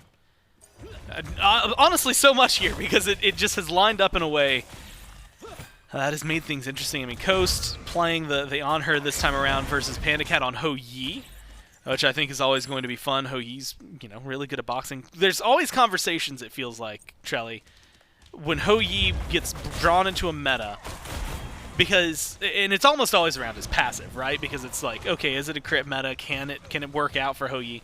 Even beyond the passive, though, right? If we ignore that part of the kit, he's just got a fun kit to watch and a fun one, in my opinion, to play as well. But it's going to be great for these boxing matches, but with the Anhur. Ronnie forgot his bow. And he went back. And he backed and started cooking. You could see he was laughing. My man had to go all the way back to base. Almost, he's going to miss a little bit of farm more, but at least he started cooking. Yeah, I agree. I think that Oathhh can bring some fine dynamics. His early clear is usually the issue. Sure, he's got decent buff clear, but the wave clear can be a bit of an issue. And because of that, you got to look for Oathhh to sit back for a while. Has decent 1v1 for sure. Up against something like Anhur, it really is a battle of who's hitting these stuns consistently and who's getting more value out of their ultimates. But because of that, like I said, not going to be stepping up. PandaCat cannot clear a wave, and if Oathh's not in mid lane, he's probably nearby. Good luck to just walk away. And that's something I'm expecting to see a lot more. Ducky under a little bit of pressure from adapting and fineokay. Adapting on this Hebo. And that's the thing that was fun about this draft, right? You get two warriors, right? The Amaterasu and Horus, although it's easy to forget Horus is a warrior. He has that warrior scaling early on, so maybe a little bit of pressure that he can apply. The Amaterasu as well, going to be great in the late game. We've seen what a lot of these players, fineokay on that list, have been able to do with the Ama presence in the backline. But adapting onto Hebo and Sheento, very importantly onto Chernobog, who's been banned up to this point. So two, I think, facets of the game that we just haven't gotten to see a lot lately. One of those being Global Ultimate, and the other one just having a lot of damage. You're going to have to play passive, though. I mean, the Horus can bring a little bit, but Horus does not inherently bring that lane pressure. Yeah, he's got CC. Yeah, he's got control, but doesn't clear the wave that effectively just yet. And, of course, throw that with a Oathhh, you're going to be under tower for quite some time. Coast is really enjoying stepping forward. I'm thinking he may be a little bit too far forward, though. Essentially gets well underneath half of HP just trying to get those bastions. NeilMah is positioning for a possible invade, but it's not going to be easy, especially with your Anhur that weak. And Oathhh actually gets knocked up under tower. Wow. Goes in for the invade, is able to grab it. So the Hounds are definitely looking for that aggression. They're stepping forward. They're getting very low doing so. Staying aggressive. Speaking of which, it's Ronngyu versus Neil for the purple. Neil wins that one out. Oathhh, as you mentioned, took a tower shot earlier. Now it's going to be Sheento joining the fray. Has the damage. One more auto, and 3 minutes in, first blood goes to the Leviathans. But Trelly, they're not done just yet. Ducky in a precarious position. Blue buff invade successful on right. They're going to let Ducky lie. Walk away with their one kill. The buff stolen. And feeling pretty happy. Yeah, I mean, that's the benefit of this pick, right? We've seen, I mean, pretty much every set up until this one, Chernobog has been banned. Received some buffs, is a little bit more lethal, but something that he's always had and has not changed is the ability at level 5 to join a team fight immediately. And with Oathhh being level 4, didn't have blink, didn't have any more dashes. It's as easy as Sheento clicking on him, flying in, and making sure to hit that root. That's an easy first blood for the mid laner, who was notably a big issue in game number 1 on the Raijin. Send Sheento over to a first blood when he's got a magical jungler, by the way. So Hebo's going to provide that burst. Now you just got double ADC Hebo, and they're ahead. Leviathans have a great start. And I know that was something Inbound had mentioned towards the end of the desk. Was just, if they can play the comp right, we might see a 3-0 just because of the way things are. But it's a different enough comp. I couldn't just give them the benefit of the doubt from it. And I think that just one kill, it's only actually 100 gold really separating them. So the Leviathans aren't super far ahead just yet. Still plenty of room for things to shift and shake. But it is dangerous territory if this team able to run and continue at the pace that they were last time around. I'm excited for something that's on the other side, though. You know, I talked a little bit about Coast on the Anhur. I love watching BennyQ play Raw. I think maybe more than any other Raw. I'm trying to think of it. Tings is maybe the only guy who pulls him out every now and then. Otherwise, Benny just seems to hit those snipes something different in late game. Yeah, I agree. Even off of good setup, off of no setup, BennyQ is sending out those snipes consistently, and it is a joy to watch. BennyQ's playing this Raw pick even when it's not meta, and for a while it hasn't been, but he still likes to look towards it.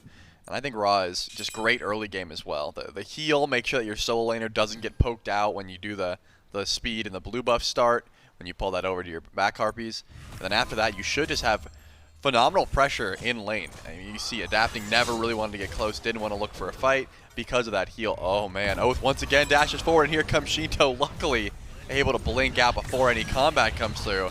Ducky also forced into that ultimate. They gotta watch out for these invades, man. Every time Oathhh goes for that blue buff, Sheento is looking to try and fly in, but because Sheento flies over right, BennyQ able to steal away the green buff. I guess that's worth it in the end, right? You get 2 ultimates down. Sure, Oathhh had to blink, but you ended up invading the green, trade that for your blue buff. The Hounds are okay with that one. Keeps things, like you said, relatively even, although Ducky might not be feeling that as much. Crushing Wave, not a lot of damage. They need one more auto under the tower. Ronngyu is going to be the one who has to find it. But Adapting, drops ult alongside fineokay, puts the solo laner in the dirt. We'll have to see what response the Hounds have. Charlie, it's 6.5 minutes into the game. There's not too much they can do. They're putting pressure onto Sheento in mid. But as Chernobog's are one to do, just dashes into the wall and avoids all the damage. Yep, hides from the stun. It's going to be just fine. 2-0 start for the Leviathans. The Hounds were farming the map really well. All besides really Oathhh was looking like they had a bit of a lead. And now it seems like enough with the kills, enough with the invades. Ducky unfortunately hasn't gotten a blue buff in a bit. And because Sheento's been flying away, BennyQ was able to steal away a bit of farm, but continuously, this Chernobog is an ever-growing threat on the map. It seems like just besides Panda Cat, who has to play very defensively up against an Anhur, has to play very defensively up against Coast, the Oathhh, like I said, the Ricochet. You see, it just takes a while before it starts one-shotting archers. Like, you can find a double bounce, sure, but if you're just going for a single bounce on the wave, you have to auto so much just to make sure you get your Dev Gauntlet stacks. And those are pretty crucial to trying to box up against it on her. Ultimate gets dropped, Coast forced to beads, but Panda Cat also beads there? Now, I think trying to avoid the root from Neil maybe thought you could do more, but I don't know if there's much more to it than that, really. Maybe they thought they could continue that pace. Now they're trying to hold on as the shield buff spawns in. Neil, Coast, and soon to be Oathhh and BennyQ going to be rotating in from the Hounds. They've got Adapting over here alongside Ronngyu to help out Panda. Set up around the shield buff, but Panda Cat doesn't seem to want to catch this anymore. Goes ahead and falls back. Did he steal that away? Nobody's picking it up on the Hounds, so he did manage to at least get something done, ruin their aspirations, and keep the Hounds just a shy behind. Yeah, but immediately dive bombed away because he saw BennyQ. He's like, I'm kind of in snipe range. Now he's been able to sustain a bit thanks to Ronngyu, but definitely fearful. Beautiful bounce. Do you jump in? Yes, but Coach just tries to try and turn this. Yeah, goes for the ult. Has a lot of damage here, and you're fighting in the minions. Jump is going to be good. Knockback better, and Coast finds the kill on to Panda. Does trade his life out for it. Now with the rotation from Adapting, the rotation from Sheento, they're going to make sure that Neil goes down. A 1-for-2 trade, but a beautiful play by Coast. Yeah, there's no justice. Unfortunate that you're even taking that fight because, yeah, Panda Cat hits a massive bounce, decides to leap in, but Coast says, hey, I've got Desert Fury, and we're going to use the Terra ultimate to just transform this terrible fight into what seems pretty good. They get the kill, yes, but Sheento flies in and says, hey, I could have done this at any moment, by the way. You guys jumping in when there's a Chernobog ult on the map is going to be scary. 2-0-1, level 11, going into the fail knot, and that's when this Chernobog really heats up. You get the extra cooldown, yeah, but you get that mark, you get the extra crit. Almost every time you're going to be ulting in, popping your abilities, and just getting the benefit of that fail knot. It can be disastrous. Oh, poor Coast. Coast, yeah, should be getting chain stunned here, waiting for Ronngyu. There it is, and the kill goes to Adapting. Charlie, I'm going to come out and say it. I don't know if he needed both of those ults to kill him. I think he might have been dead. Yep. But sometimes the point is more important than the cooldowns. The Leviathans have made their point. 5-1 lead. We haven't even hit 10 minutes just yet. Thought that maybe we'd see some pressure onto Goldfear. You've got so many people over here. You're still fighting for the 2,000 gold. And realistically, experience isn't actually that crazy apart. Right, a level lead and a lot of the roles, but not as a full level for a majority of them just yet. So the Hounds keeping the farm up as much as they can. Realistically, and you know, we'll have to keep our eyes on it, and it's Oathhh more than anybody. Because last game you had mentioned it, less damage than the Maui, which I'll tell you is a true accomplishment. Maui doesn't hit very hard. No. And he was on the Thanatos. This time around on the Susano, got to see a little bit more from the jungler on the Hounds. Feels like the team otherwise is hitting, right? I mean, Coast makes a beautiful play. You've got BennyQ on a pick that has become somewhat synonymous with his name. So you got to get Oathhh in the action, and he's got to start dictating some plays the same way we've seen out of Adapting. And I've been looking at fineokay stacks. Not on his Gauntlet of Thebes. That obviously is going to go slowly here, but on his Gooseberry, he's finally able to finish and get the upgrade. His clear has been so slow. Ducky, forced into the World Serpent, will ult away because he's not been fighting much. This Amaterasu can get lane pressure at times, but more often than not, you're playing defensively, especially when you're going to go this new Thebes tech, which I guess isn't really new. It's come in and out of the meta every once in a while. But it's just a very highly statted item. When you're with your jungler, you're going to be looking good. And Ronngyu wants to try and get aggressive here, but there's 4 Hounds at this purple buff spawn. All the while, fineokay just trying to grab the tier 1 tower. Will there be any sort of Gold Fury pull? Doesn't seem like it. The Hounds just grouped up, thought they had the purple buff timer down. They didn't, and they decided to retreat. Well, Beacon's going to be spawning relatively shortly. And that could cause maybe an interesting point of contention. I don't know. We haven't seen much from the Hounds in both games so far. Grouping up. And so I'm kind of left wondering and questioning what this Beacon fight's going to look like from them. Feels like it could be a great opportunity for some raw play and for the Terra to really get active and cause some trouble for him. And it is going to be NeilMah who steps onto the Beacon first. Ronngyu is going to match that. But it is 2v1. So it might be slow, but it's still in favor of the Hounds. Coast is rotated in. Panda Cat's coming in behind him. It looks like the Leviathans aren't going to let this drop for nothing. Panda Cat goes for a ricochet shot. Not able to find too much, and in the meantime, the Hounds just capture the Beacon. So, Shelly, all that pomp and circumstance for it to just fizzle out. Yeah, Ronngyu tried to stall. Panda Cat shows up, drops the ultimate. Unfortunately, too little, too late. And I think it was really the fact that Adapting gets poked out. Didn't even want to stand in that circle once Ronngyu left. That's the end of that. Not to be the biggest deal. There's still a massive XP lead that you have to talk about. Oathhh just ticks over to level 12. Was level 10 just a second to go up to Adapting, who I'm assuming is close to 4. PandaCat actually does beat the leap there. We're going to see a little bit of a 1v1, but I don't imagine anything comes from this unless Ronngyu does want to dive this tower, which he's attempting. He goes in. Coast replies with his own ult. Adapting's over here. Looks like it's just going to be a shield buff for the Leviathans. I'm surprised. I mean, I feel like PandaCat's been very liberal with his beats. You know, in moments where it's just, I'm going to drop this, and if I can keep fighting you, I'm going to keep fighting you, and if not, oh well. My beads are down for 160. And he hasn't really had any punishing plays in response to that, right? I mean, 160 seconds. It's a long time to wait for him to come back. Oathhh hasn't gone over there once to try and bully it. Oathhh hasn't bullied anyone all set, if we're honest. I mean, he got 1 execute on a fineokay last game rather, and that was pretty much it. So far, has been playing very passive on the Susano. 0-1-0. Attempted invades over on right. That's been pretty much it. Finally, the Leviathans go in for a Fury. They drop the ultimate. There's no one nearby. This should be a free Fury at the very least, but Pyromancer could be looked at as well. The other towns, I assume, know this is happening. That whole yield is not quiet. And there was, in fact, Neil. Yeah, Coast was nearby. Neil warded it too, so they had the vision. It was just, can you get something done? Now the Hounds finally picking a fight, but the fight is coming to them instead. Adapting finds the kill on the Neil. Sheento was the bait, Oathhh goes in, and Oathhh goes down! What a great snipe from BennyQ, but it is still a 2-for-1 trade, and it's going to turn to 3. Benny getting chased, adapting, uses the ult, hits the tower, but he just needed the close gap, 1 fade away. Otto's all he needs, and it is 3-for-1. Sheento goes down, but the team finds so much in response. Looks like they're heading for the Pyromancer as well. Beautiful fight, and they get a lot done. If BennyQ doesn't hit that snipe, absolutely disastrous, right? If they're not able to find 1 kill there, the Hounds are in a terrible, terrible spot. Still not great, right? You don't want to lose 3 and drop the Pyromancer, but you're able to kill Sheento, who was a huge threat, and try and slow down some of the farm that he's been able to grab. All the while, Coast was able to split push and grab a tier 1 tower, so not all negatives. It's just you're starting to get some questions here. Oathhh dives very low to try and get that kill, was not able to find it. Still level 13 on the Susano.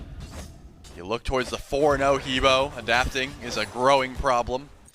Needs to be shut down as soon as possible, because if you just give a Hebo a fast track to late game, your carries are going to have some issues, especially Raw with no relics available. Beats and Aegis down. BennyQ's almost never going to survive that engage, especially if someone like fineokay is there to dive with you.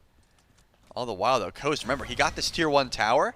That means he doesn't have that bastion of safety anymore. He's not going to be able to farm efficiently because look at Panda Cat. He's just starving the wave at tier 2. He doesn't have to leave. Coast has to look elsewhere for farm now. Keeps things exactly where he wants them, and that's in control. And speaking of in control, stop me if you've heard this one before. 8-2 in favor of the Leviathans. 16 minutes in, you just saw it, 4,000 gold, Trelly. Which, you know, there are times in the game where we'll say 2,000 gold, at 20 minutes, that's not a huge deal. 4,000 is usually a big deal, even in the late, considering what it brings for you. Adapting, hitting that late game Hebo stride. You had mentioned the fail not, but Sheento has it, and is probably feeling more than confident. And now it's just where they find their pressure and where they're going to continue putting it. As they've actually swapped, I like this. Panda Cat coming over towards mid. Sheento is the one in left, using that global ult for rotations. Beacon, it's going to be coming in soon. So the Hounds start the last fight.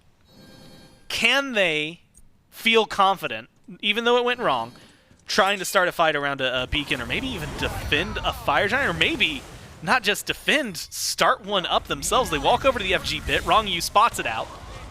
fineokay is going to loop around the back, but they've got the support locked down, and they've got the kill onto the Horus. Now, Fire Giant pit is where the Hounds have positioned themselves. fineokay is in the neighborhood. Doesn't seem like they're going to do much more than that. Just get the kill. Now I guess the question is, 5v4, do you step up to the Beacon? Well, the Hounds are stepping up. Leviathans have ward coverage, but yeah, I don't think they walk up for this one. Doesn't seem even worth it at this point. Ronngyu, if he had one member of the team even close by, probably doesn't die there, but fineokay was not close enough to dash to, so you end up losing your support for a possible Fire Giant attack. I don't doubt it. If the Hounds saw it, there was no vision and there was no one nearby, I'm thinking they would have went for a Fire Giant attempt there, just to try and slow the pace of this game. It ended up working out. You get a kill and a tier 1, but fineokay is going in. Looking for something. Doesn't find anybody with the stun. He's going to be isolated. Sheento uses his ult to close the gap and get in there, get some damage down. Crits ring true onto BennyQ, but not able to find the kill just yet. Instead, the team's going to turn their attention. Oathhh isolated off to the right. Now, just looping around the red buff on the right-hand side of the jungle. Seems like he'll be fine and safe, so a little bit of poke from the Leviathans. And Trelly, if it's not going to amount in kills, they'll find something else. They turn their eyes to the Primal Fury. Yeah, but once again, look towards those Hounds. They're getting right towards that Fire Giant. fineokay is nearby, even with an immediate pull. Is not going to be easy. fineokay's got the ward coverage. BennyQ has the snipes, but can adapt and get in range, or do they even want a 50-50 at no? The Eldritch Hounds are going to retreat, try and sneak the Fire Giant twice. The Levis are going to be onto that one. So all the while, FG does not go down, and Leviathans put themselves in a favorable position. Maybe even a tier 1 tower over on left. But to answer your question, I don't think the Eldritch Hounds are afraid to initiate. I just don't think they want to take even fights, right? If it's a 5v5, if it's a 3v3, if it's a 2v2, that can be a bit sketchy. But if they catch someone out, if they say, hey, maybe we can 4v2, maybe we can set up an ambush in the jungle, those side of plays can definitely still happen. But my guess is Oathhh is going to take over the left lane, split push away, try and hit like level 20, and then get more involved. It's just early Fire Giant. You don't really need that face presence, and Oathhh needs far more than anything. Well, it is a good look at what we can maybe expect from the Hounds. Some growing pains, right? Losing Quig, putting in NeilMah. Quig over to the Kings. We got to see some of that yesterday. But NeilMah, I mean, a veteran support, right? Multi-world champion. So it's just a question of how well they start to mesh together and what's changed for them, I guess, really on the mind. As they still, I mean, at this point, let's call it 1.5 games through, right, until this one finishes. 8-3. The farm game, and like you said, maybe the engage game, needs some work on where they're going to be looking for it. We're at 20 minutes. Last time around, Fire Giant was a pretty big focus for both of these teams. And the Hounds have spent a lot of time trying to go to the pit. Just haven't been able to find exactly what they're looking for. Ward coverage on the right side of the map shifted from blue to red. So the Leviathans maybe going to need a little more if they want to try and catch out another one of those plays. But we were talking about this a little bit yesterday, and something that I think has changed. The Fire Giant pit itself, right? All this geometry, the walls that are nearby, much more open pit, bigger for fights, but it's also harder to ward every nook and cranny that you need to cover. And that means that you can pretty easily and usually simply get some coverage. So there's no way this team's truly starting up the Fire Giant. Yeah, they're going to drop that. As they stare each other down. Shelly, you know, we're used to seeing this, but usually it's about 20 minutes from now that the teams are doing it. Well, they've got all the freedom in the world. They know no one is near Sheento, and because of that, they're going to get a Tier 2 tower the longer they stay here. The Eldritch Hounds have to stay within range. BennyQ needs to be within snipe range, and because of that, might open himself up to some problems, or maybe Ronngyu's in trouble. Yeah, goes in, tries to get the engage, has to fall back, heals up enough, and now the damage is there. You've got Sheento who comes in, turns it into a 5v4, and the leap forward from PandaCat. The two hunters do their damage and do their diligence. Kill off NeilMah in the process. Ducky makes it into the ult, and that should be the disengage. Beads, Aegis down for Panda, Beads down for Sheento. Benny's coming. They're going to go ahead and start up the Fire Giant one more time. You mentioned it, Benny. Back. No snipe. So what does he do? Nothing. Yeah, turns around and flies away. Fire Giant to the Leviathans. A beautiful fight, beautiful play across the map, plus that Tier 2 they just got in left. Gives them a much more massive lead, approaching 10,000 gold. 9-3 read the kills. I mean, yeah, at that point you have two options as the Eldritch Hounds. You send 2 over to Sheento, and you try and kill him while he's grabbing that Tier 2 tower, or you fight immediately on Fire Giant and recognize that Sheento's going to fly in, pop that fail not passive, and absolutely create your backline. Unfortunately for the Eldritch Hounds, neither option seemed good, and they end up doing neither. They just sort of soft defense on the left, lose the Tier 2 tower anyways, and then Sheento still gets a massive ult in because Ronngyu and fineokay created that space for him. They dive the backline, they force relics out of BennyQ, he snipes before like really able to find anything impactful. Now that the fight's over, Ducky has World Serpent, definitely going to have to use it here. Too fearful of the Kins procs there from PandaCat, and rightfully so. A lot of HP built for Ducky so far. But because of that, now they have to back up. I mean, it's not easy for them to step forward and defend anything. We've seen what happens when Adapting's able to get to the back line, and he has his upgraded starter. He's got a blink.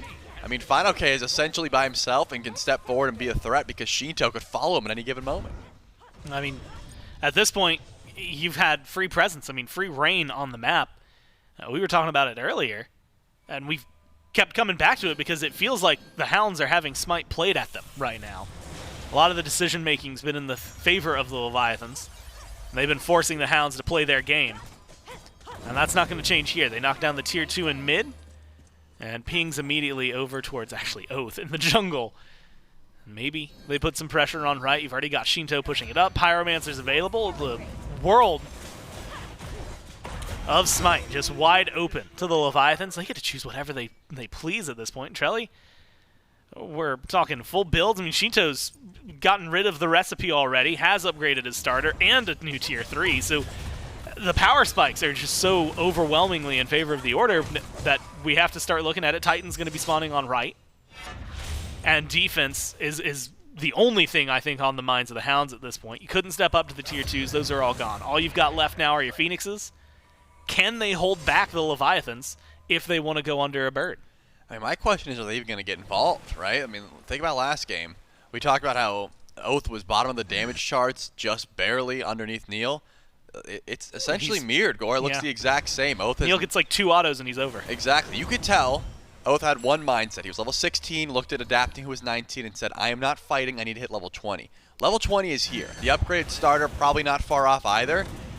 I got to see something big from Oathhh. I mean, I was trying to pitch it up last time that if he got a big execute, he could have turned the Phoenix Siege around. That same does apply. If he gets a big Typhoon, they could turn this fight around. But is he going to be able to even go in? Because Sheento's been pushing left. There's no one near him. He doesn't know that yet, so he's playing a little bit safely. But any moment he could fly in, and Coast is recognizing that as well. Jumps away perfectly. But fineokay has so much movement speed, he's going to jump in. And here comes Oathhh actually finally getting involved. Yeah, has some damage. Use the Typhoon. Is going to end up losing his carry, but looking for the kill on fineokay. But here comes adapting. And here comes their savior. Sheento finds himself 2, and nothing you can do about it. 40 seconds in the penalty box for Coast and Oathhh. Titan on the right side, Phoenix. You've got Sheento here in mid, knocking down the mid Phoenix. And now Trelly, just for good measure, might as well go for left. It's a 5v3. They're going Titan for in the it. Titan room. They're going to go ahead and use Rongyu's ult to get in there. The damage should be good. What can the Hounds do in response? Is it going to be enough if they try? And the answer is just no. 2-0 lead now for the Leviathans as they close out that game. I mean, Gore, it was a different game, right? This is game number 2.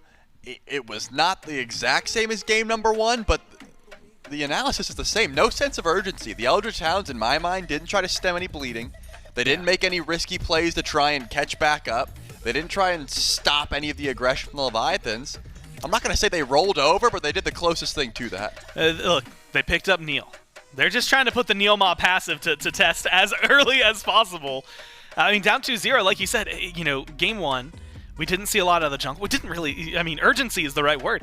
I didn't see virtually any. In this game, we got to see some. They go for the sneak on the Fire Giant. That didn't work. Then they go for another sneak on the Fire Giant. That didn't work.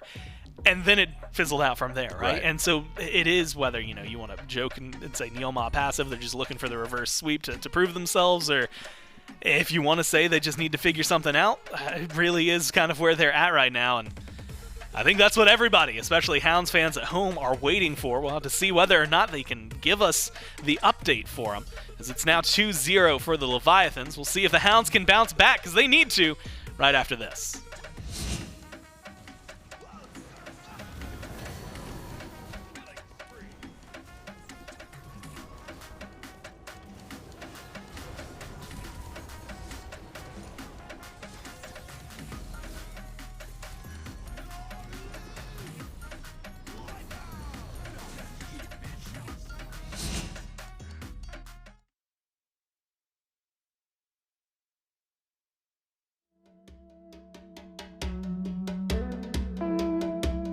She got cheats, she got smiles, she got business on the side. She got treats for them guys when a baby out of town. Got cheats, got size, funny business on her mind. She's so pleased with her life, mind her business out my mind. Have a treetop, swinging my visa, put up a cool. With the party, sipping her coffee, epic up. With a clear out, she too weird, I like a tattoo. Then it funny, but I wonder, hey, how many times can you say no when it ain't true? How many times, baby? How low can you go to keep ducking your one baby boo? How low can you go, baby? I wanted some land, I wanted some nigga move. But you on the train and I want this going choo-choo. She got cheats, she got smiles, she got business on the side. She got treats for them guys when a baby out of town. Got cheats, got size, funny business on her mind. She's so pleased with her life, mind her business out my mind.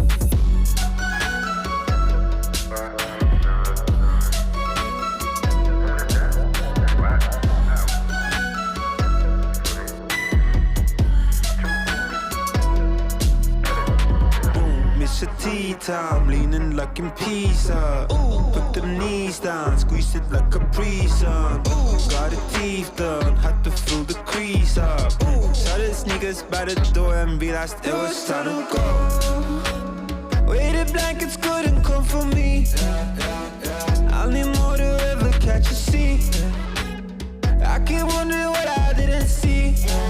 She a damn good thief. She got cheats, she got smiles, she got business on the side. She got treats for them guys. When a baby out of town, got cheese, got size. Funny business on the mind. He's so pleased with her life. Mind her business on my mind.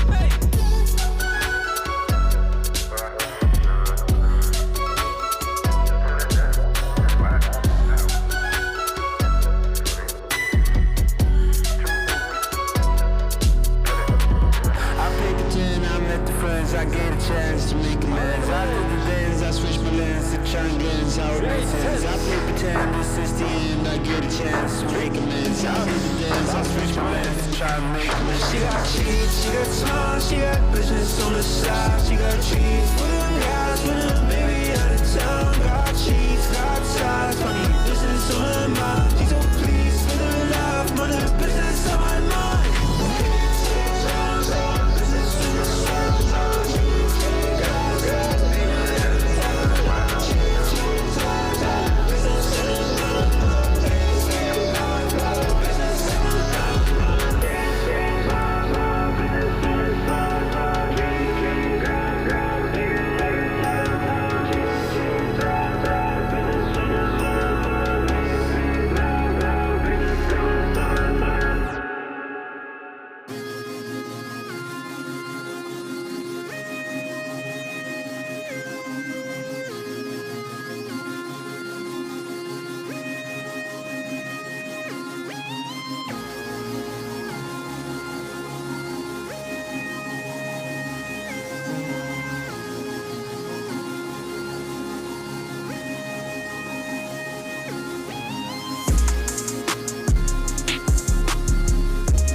Welcome back, SMITE fans. Blink and you miss it. The Atlantis Leviathans grabbed their second win of the set, and the Eldritch Hounds grabbed their fifth kill of the set. So, you know, consolation prize where they lie. I'm joined again once more by Bobby. Bobby, 25 minutes on that game. Atlantis Leviathans, are they just that much better today? Is it still draft tip? Like, what's going on? They might be back. That is some just so back. Overall pretty clean SMITE. Their macro's good. Their team fight's really good. Like, we've not seen many weaknesses from them. They've had just, I mean, some fights where it's 4 for 1 or 3 for 1, but, I mean, just overall, it's good picks, good bans, good comp into the enemy's comp, and good play. It's everything you need. Everything's kind of just falling together, and it does help that the Hounds are also just not playing too great through 2 games. I think they've been, you know, not grouping, this game specifically, not grouping too well. They kind of got picked apart. This Chernobog, you said it back there, he was all over the map. Every fight that happened, Chernobog's there, Chernobog's winning the fight. I mean, even with the sick 2v3 that Coast had, getting the kill on the Panda Cat, there's a double kill for Sheento to clean up. Yeah, Sheento cleans it up, and if it's not him, it would have been Adapting, who does eventually grab that kill on a Neil. The Eldritch Hounds really struggling to find their footing in this one. The Leviathans clearly coming with some game plans and some compositions the Eldritch Hounds were not quite prepared for. Is it any one player in particular that you think really needs to step up here for the Hounds? Is it not a player? Is it all draft? Like, what's going on? If you're on the Hounds right now, let's say you're in NeilMah's position, what are you saying to the team? Well, first off, I don't think a game or 2 games like this that happen this kind of blowout-esque, I don't think it's on one player. I think across the board, I think a lot of the team is playing, just not too great. But I do think we have to call out Oathhh and what Oathhh has done these first 2 games. Adapting is just doing everything better than Oathhh. He's all over the map. He's farming just as good. I think we do need to see a lot more from this Hounds jungler for the Hounds to have a chance in this 3rd game. Fair enough. Oathhh across the last 2 games putting up a roughly 11,000 damage. A little bit less than ideal than you'd want from your hyper carry jungles. VaporishCoast, though, I think has had a pretty good set so far. Ducky, for the most part, has been able to hold his own. Unfortunately, just holding your own and doing pretty good, not enough to take out this revitalized version of the Atlantis Leviathans. And remember what PandaCat said at the top of the day. Came in, saw that the Leviathans were 16, and then said, that is just not enough, fellas. That's not going to work for me. And since then, clearly, something's changed. Maybe it's in the water. Maybe it's in the communications. The Atlantis Leviathans looking real good there. 4-0-6 for adapting. 5-1-3 for Sheento. I don't want to see any more Chernobog. You know, I was a little bit on the fence. I know they didn't even banned out so much. I know he's in a really good spot, but I was thinking, is he really that high priority, right? Is he going to be like last patch or 3 patches ago Marty level? Like, where are we at? I know where we're at now. It's Chernobog meta. I'm kind of done with them. He had 18,000 gold last game. Benny had 13,000. He Yikes. was up 5,000 gold in 25 minutes. Granted, I mean, you get to the objectives, you get Fire Giants, Gold Fears like that. Your gold lead is just going to kind of spiral out of control, but he's farming like a machine. He's all over the map. I agree. I hope we don't see Chernobog again for this weekend. Maybe after this week, we get like some more practice games in, some more scrims, and there's something that kind of comes up that can maybe counter the bog or something like that. But for now, this weekend, let's just, no more Chernobog. Yeah, Chernobog needs to be taken away, and we'll jump into P's and B's very shortly and see whether or not that's going to be the case. I'm just not so sure, man. The Atlantis Leviathans, I'm not sure where you stop them, right? You get him off the Raijin, he goes to the Chernobog. You're going to ban out both, and if you do, what are you leaving available? The Eldritch Hounds have not shown to me that they're willing to play like these absolutely crazy picks. It feels like every time the Leviathans are getting like 3 picks, and you can almost completely talk about that for the entire Destiny. I'm like, wow, those 3 gods are just dominating this draft. And the Hounds just haven't had that response. This time, though, the Hounds in first pick might be able to find something. Yeah, I like that they're at least switching up where they're picking. I think taking first side, there's a lot of strong gods right now. You control how the picks and bans are going to be going from first side. And, I mean, their first 3 picks, they didn't even have the Hebo. They counter-picked the Hebo in the second pick phase. I mean, it's a good throwaway ban. Just get rid of it. Take this first side. Raijin, Hebo, 2 good bans to get rid of. It seems like the Hounds just kind of want to get rid of a lot of these high prio picks and then just pick the one that's left over. And so it will be Hebo taken out by the Hounds. I wonder, do you want to go ahead and create a world where Chernobog makes his way through once more? Is that something the Hounds have got their eyes set on? Atlantis Leviathans, though, would not like to have a taste of their own medicine, and second pick say, well, Raijin's real good right now, hyper aggressive, too much damage, essentially comes online at level 3, can get that CDR available very quickly. I think in an ideal world where everything lines up, you get your recipes stacked up, itemization's proper, and you get a little bit lucky on the mask, get that blue totem. On all of a sudden, it's 40% CDR at level 5, and he's jumping on you repeatedly. Feels like it'd be really difficult to deal with. And so the Leviathans opt out of that immediately with a ban. Eldritch Hounds will take out the Yamoja themselves. That's not something I was expecting to see this high up. You think it's just, again, Eldritch Hounds fishing for some of those high prio picks? I think they're just throwing it away because that's what the Levi's banned first side, and I think they like how the P's and B's laid out from the Levi's first pick, so you kind of want to follow them. Pele, Wukong are the other 2 bans that the Levi's had, so it's either you ban one of them and try to pick the other one, or you hopefully when you ban one, the other one bans it, or maybe you look for a trade, but that again is the Levi's to decide because they have that counter pick. Right now, it's a few strong characters up. Charon, we saw a couple Charon bans. Charon is available. And then we have the Charon, now gone, no longer available. We have Wukong, we have Pele, and I think there's one more that I'm missing. Maybe Ganesh somewhere up there. Ganesh is the other one. So we have 3 pretty strong gods up. Also, Levi's really liked that Ares, and Ares is available now. So there's a lot of, good picks up. I think a lot of the top tiers obviously were taken out. Ares left through, Ares picked. With Ganesh up, that is a really risky 50-50 to take, because if Ares is behind, you just get Dharmic Pillars dropped on you, and you're kind of just dead. But if Ares is ahead, he's walking at Ganesh, he's ulting Ganesh, he's chaining Ganesh, and Ganesh is just going to be dying. I like the aggressiveness, though. A volatile pick in that first slot, and the first time they've strayed away, the Hounds, that is, from the Jormungandr in first slot. has high potential to set the pace in the early game. We'll be keeping our eyes on Neil. He's been playing this god for a very long time. Atlantis Leviathans now in second pick have their first response. I wonder, do you just go ahead and grab the Ganesha? I don't think you really need to. You can maybe wait until third pick overall. You don't have to go too far. If it goes to the next phase of bans, unlikely they'd be able to grab it for themselves. So what have you got eyes on here? I like what you said there. You don't have to pick the Ganesha here. It's mostly if there's no other value picks up, and I think there is at least one up with Pele being available, and Ares is more of an aggressive god. He wants to get damage out. He doesn't peel all too well. What does Pele do really well? She dives very, very well. There's not going to be a ton of peel if there is a Pele locked in. They opt for the Yorm, which gives them that pick that the Hounds have been playing, so maybe there's you guys run it and you guys lose. We're taking it. We're going to win. Oh, man, a little bit of toxicity maybe. I could do anything you can do, just a little bit better, says the Atlantis Leviathans. Or maybe the Hounds now are sitting on the other side and thinking, oh, okay, well, it's actually a pretty decent pick. We're not too far off base with the meta if the Leviathans are going for it themselves. That's a pick that we had talked about briefly for a moment. Martichoras locked in for the Atlantis Leviathans. How do you feel like he's fared in the most recent meta? In the season of celebration, feels like he's fallen off a little bit. Not many teams going towards him as high prio. Is he still that dominant pick? Is he still just get him to late game, he's going to one-shot everybody? Or has he kind of calmed down a little bit? I think he's essentially the same character, just kind of slightly weaker at every aspect. Yes, sir. I think he is a little bit worse early game, a little bit worse mid game, a little bit worse late game. But if we think about what Marty was beforehand, he was a monster at every single point of the game. He needed to come down a little bit. I still think he's a viable character. He's still very, very safe in mid lane. His it travels so far, and he can just kind of sit on tower line. And it also allows stuff like this, where adapting is one of the few players that actually lock in this Kuang. So Marty mid, which I assume is what it's going to be, and Kuang jungle is a very, very strong 2v2 where they just have a ton of damage. Yeah, something a lot of the pros had talked about with Marty, even when he was incredibly dominant, was he's great in PvP, he's really good at dealing with waves, but struggles a little bit on those neutral objectives. Doesn't really have great auto attacks, struggles to knock down Fire Giant and Gold Fury. So Kuang, I think, rights that ship as well. Kuang very good with the Dragon Call, just shredding through all of those neutrals, and also a late game hyperscaler.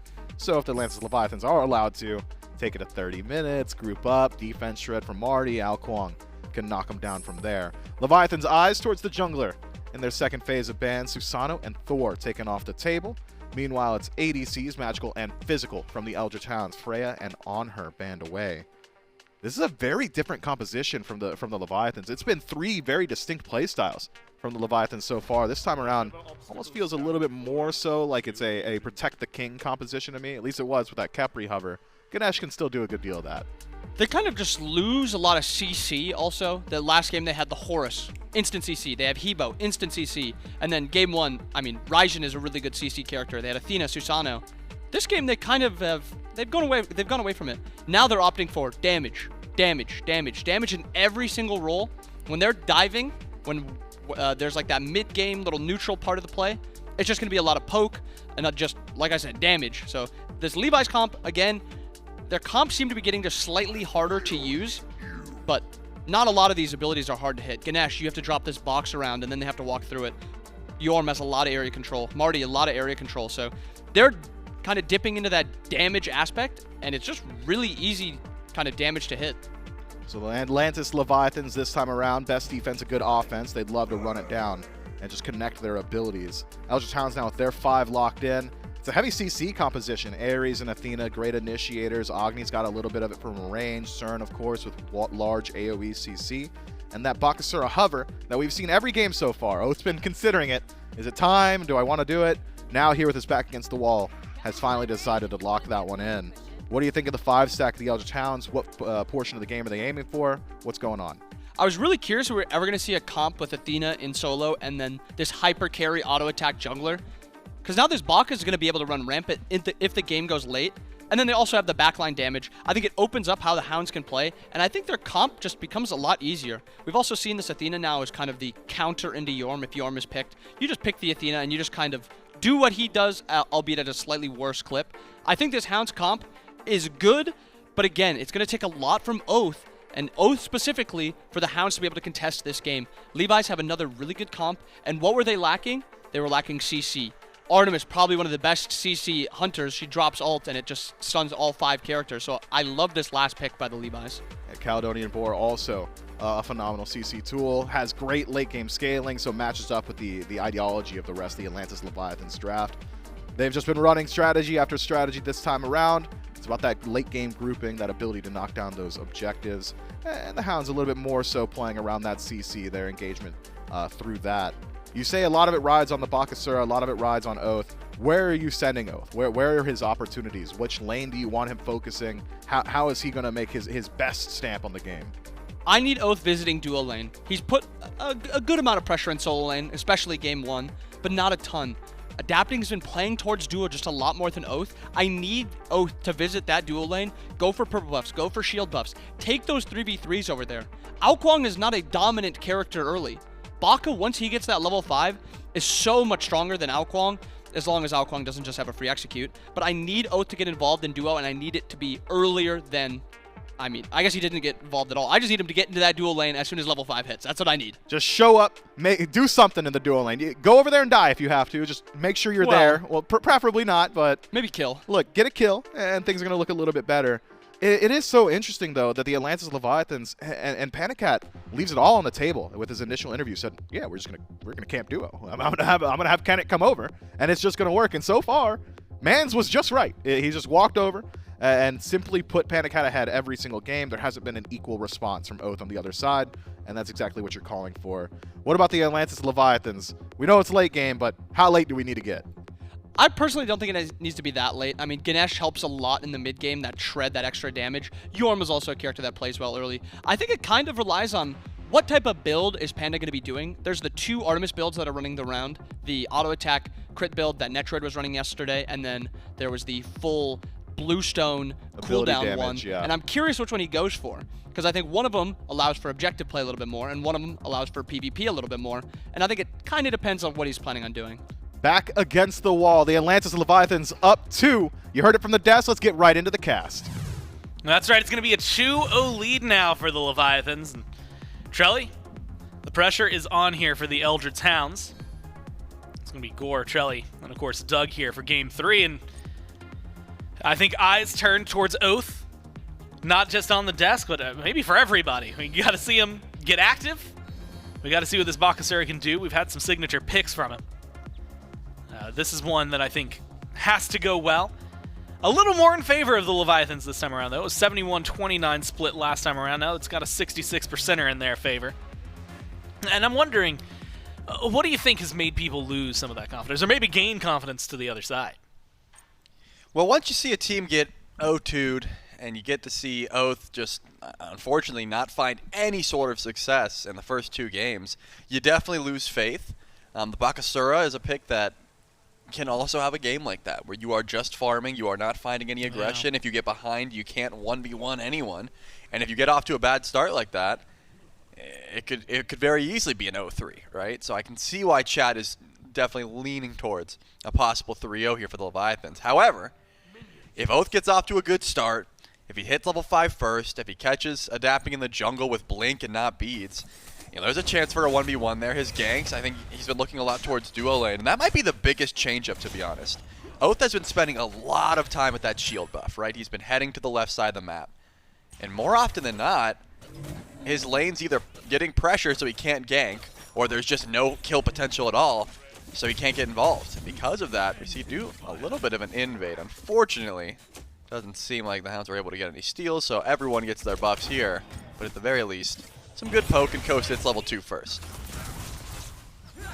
Was maybe waiting to see. Adapting is on the Kuang, not necessarily known for its early damage. Although yesterday we saw Sot, well, it maybe wasn't his best game of the 3. Played it over in solo, built full tank, and still got some decent damage out. So yeah, he got first blooded. Yeah, he did, and you know what? And second blooded, if I remember correctly. He died early, so you were right about that much. The early damage doesn't always have to be the best. So we'll see what Adapting's able to do. And more so, it's not even can Adapting do something. It's I'm waiting to see, can Oathhh find kill? And that is what I'm looking for. I want to see him do 5k damage. That's the bar. That's you know what? If you're not careful, you might trip over that bar. I mean, first of all, I've never heard that phrase. Really? And I literally never, and I love it. Second of all, It isn't asking much, but it does. Unfortunately, it's a bar that he hasn't been able to reach so far this game because of, I mean, what I called a lack of urgency. It didn't seem like the Hounds really felt like they needed to get involved. They kept just losing fights, losing objectives, losing buffs, and sort of doing nothing about it. Adapting, looked for a gank, couldn't find it, and is now having to try and confirm this buff, doesn't get it. So even without sending their jungler over, the Hounds are able to grab shield buff, all the while Oathhh over on right grabs the cooldown buff, so that's a net win for the Eldritch Hounds starting off game number 3. And I'm excited to see, someone who was actually late to that shield buff fight, but has been an interesting topic of conversation. Artemis, right? All of a sudden jumping in the last couple of days. And we saw 2 different builds yesterday. Primarily, we saw what it looks like PandaCat is going for here, ability-based, right? The Bluestone into a Transcendence, and focusing on the fact that Tusky plus, suppress the Insolent and an auto at that point maybe just kills you outright if you're squishy late game.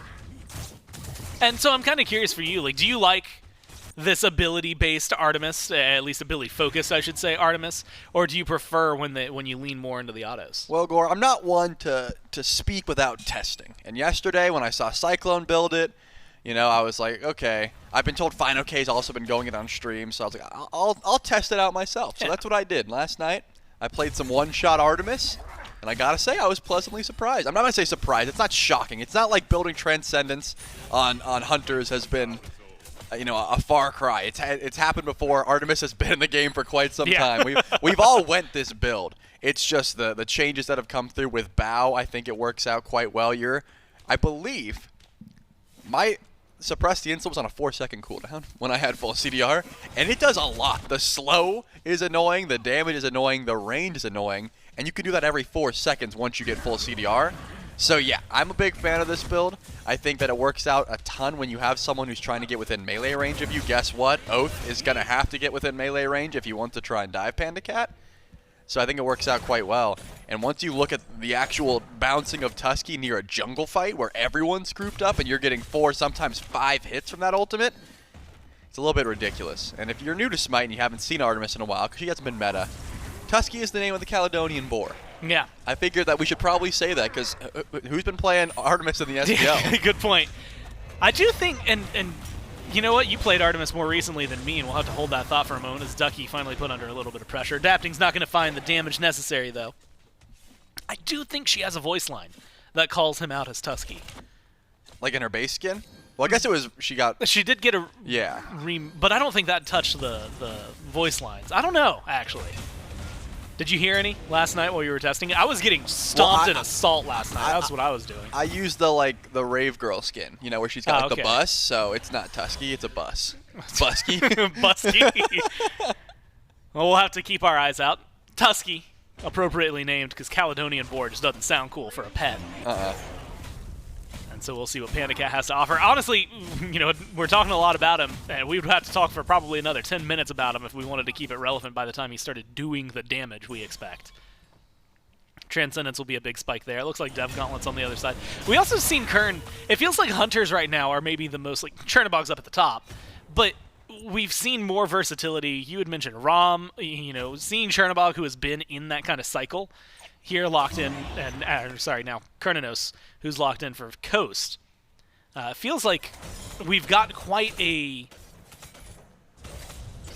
wide variety? Yeah, that's really what it is, a wide variety of Hunters that can be played over there. Yeah, I think that's always going to be the case, where there's some top 1 or 2, and then if those are banned away, then everyone just sort of trickles down to picking the old favorites, old reliable. I haven't seen an Ishtar in a while, but that still is a pick that I imagine could come through, just because if you can use the meta build decently well, and you can build kins for tanks and crit for squishies, you're going to have a good time. And in this case, Artemis is definitely new into that mix, because what she couldn't do was survive for a while, but with enough damage, these traps can be very annoying, and the influx of these melee gods that want to get close to actually dive the ADCs and now just can't because they're getting out-traded by the full burst Artemis.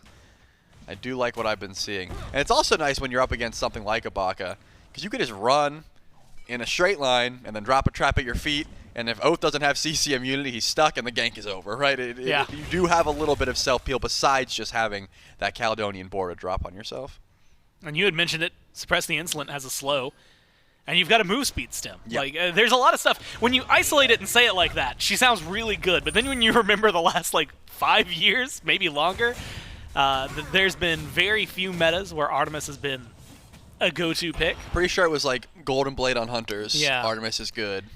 And that was, her passive was crit back then, too. So that's the only reason Oh, it yeah, really I forgot worked about out. that. I forgot that there used to be gods besides, Jingwei and Naja that have, crit built into their kit, it used to be a passive on Hun bats. I believe Wukong got passive crit as well. It's just been a wild ride. Yeah, the fun days where you could go into a lane against an Artemis, and sometimes you'd have the exact same itemization, same level, you got the exact same experience. You'd just lose because she had 25% crit. You were just like, well, okay, I guess that's that. Of course, a far cry from that. Now, maybe she's finally back. Ducky is going to be forced back to base, this time the old-fashioned way. First blood, 3 games in a row. Leviathans pick that one up, diving the tier 1, but an appropriate response here from the Hounds. 7.5 in. They see 3 in right. They go for the Gold Fury, and they're going to pick it up. Takes a little bit of time, but they're going to scoop that one, no problem. Keep the gold actually slightly in their favor. I mean, yeah, that's worth. When you see 3 people diving your tower over on right, you better be going for a Gold Fury. If I'm Ducky, I am mashing the VGS. I'm like, go get it. There are 3 here. And I was safe, man. I was under tower. They still just used everything to try and find that kill. Unfortunately for Ducky, he goes down. But fortunately for him, this team gets Gold Fury. So that ends up being worth it. There was just really no presence elsewhere. When you got 3 members over on the right side of the map, I don't think your carries are going to solo defend that one. So a smart call by PandaCat to just stay underneath tower. Unfortunately for PandaCat, he is getting invaded. Goes in for the steal. Didn't seem like he was able to find it, so loses that purple buff. It is a bit of a slow start, I will say. This build takes a while to ramp up. You're not really clearing with Supremacy Insolent until that second item comes through. The Transcendence isn't quite enough. And because of that, you spend a lot of your time right here at this tower line. You keep spamming 3 and just hoping that no one comes your way because you don't really want to drop that boar. Without it, you lose so much of your fight potential as well as your safety. And I did see when they were diving that tower, Ronngyu. The topic of conversation with Ares has always been your CC immunity, right? Are you getting an early Magi's? But, the upgraded meta is so good in this meta, so what do? First item, Absolution. Ronngyu just wants to drop his own ult to avoid the pull. Also can help out his team. It's a very, different start. We started to see Absolution towards the end. Sometimes in Masters, it would be sprinkled in, but it was always 4th item. It was tail end, it felt like, for a lot of those supports. But like you said, it's kind of a lot that feels really good. And into what the Hounds have drafted, more specifically maybe what Ronngyu is going to be finding himself up against as well. Going to be helpful as Adapting goes back over to solo. This time it's not under the tier 1, it's right around the cooldown buff. They pick up a kill, and it's a 2-0 start for the jungler here in the Leviathans. Trelly, it's still only about 200 gold separating them because of that Gold Fury the Hounds were able to get. But it shows where the pressure, at least that Adapting has in mind, is going to be, and it's consistently on right. And you can see every time there's pressure on right, Oathhh and Neil head over to left, link in, trying to chase down PandaCat. I don't imagine he's in too much trouble, but the ult from Ducky might be enough. They're not going to go in for the dive, though. They might take the consolation prize of Ronngyu. Well, Dharmic Pillars come through, teleport from fineokay. Pull is good, Ronngyu will go down, but you've got the cavalry here to try and avenge you. Knockups solid from fineokay. Sheento's rotated in, but Sheento's kind of left out to dry. But it does not matter, because what is Sheento doing? He's distracting, Adapting, goes in the back, kills off Oathhh. Adapting with enough damage, comes around, but isn't able to find everything he wants. A good taunt from Ducky. The fight has gone awry. The chains are good, and NeilMah finds a 4th. Clean kills now for the Eldritch Hounds. They turn a fight around on left. Yeah, the Leviathans had so many low health targets there, but just could not find a confirmed kill. All of it starts with a questionable dive onto PandaCat. Oathhh recognizes he does not have the DPS, does not want to dive that tower, but Ducky ults in, right? Once Ducky ults in, now you've got this Athena that can go in for some clutch taunts, set up for the team, and of course BennyQ is there. These Agni bombs were reigning true pretty much the entirety of that fight.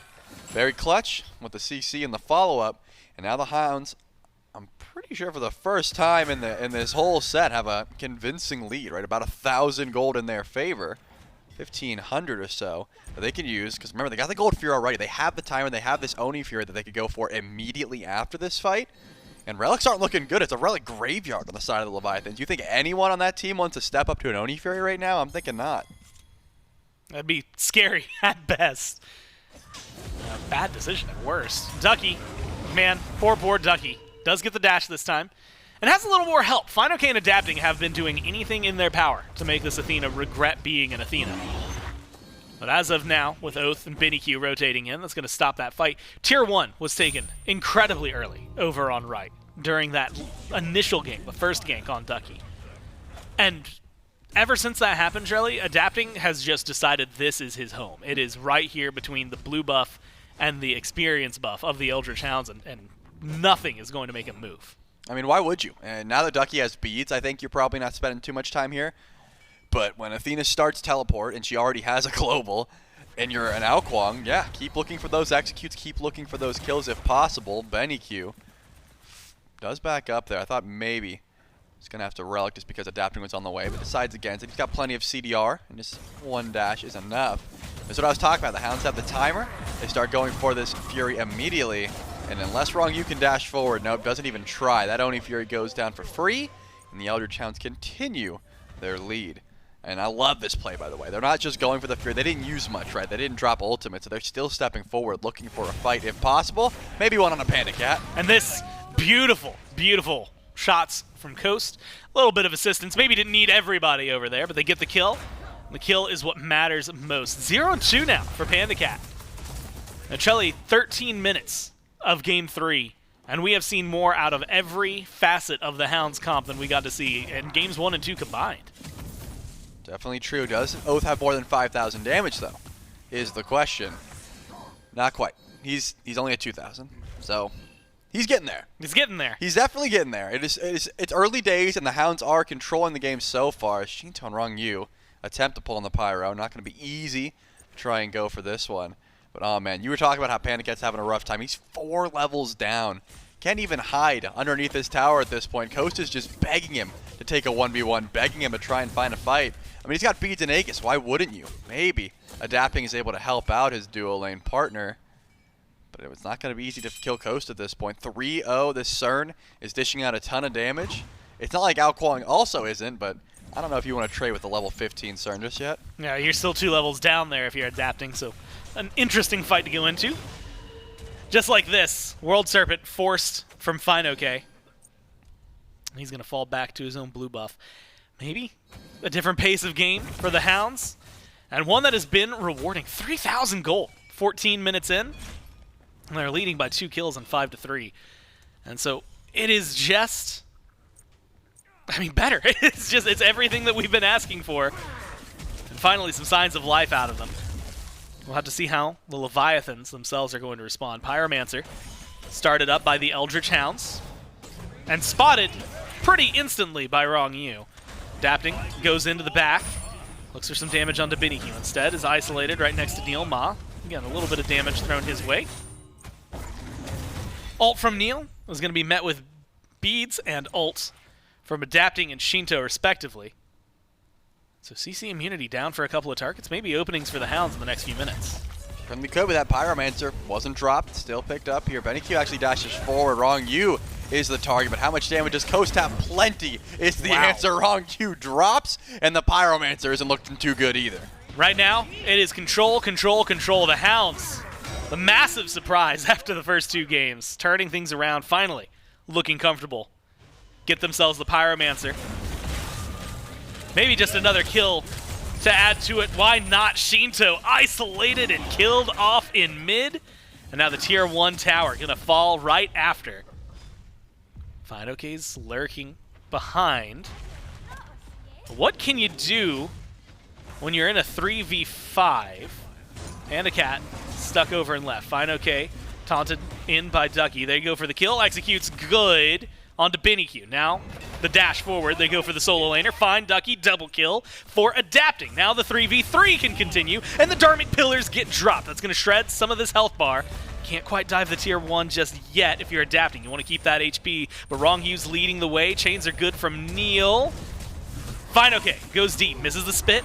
has PandaCat rotating in. No escape. Gets pulled, but it's been held by fineokay for the tower, and that opens up Coast for a clean kill. Adapting, picks up a third, 6 and 1, and the Kuang finds the response the team has needed. I mean, that was so perfectly played. You watch fineokay go in. He plays it slow. He knows there's weak targets.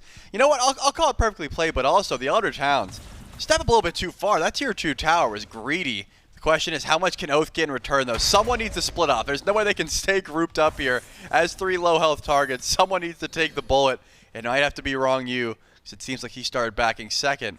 They're not even going to go for the dive. They're just going to let this back. Wow, Eldritch Hounds end up getting nothing off of that besides the tier 2 tower. All the while, Leviathans juggling aggro between fineokay, between adapting, able to find the execute onto BennyQ. Immediately turns that into the chase down. Ducky goes down. Continue diving. Coast goes down. I mean, so much. 6 and 1 now for the Kuang.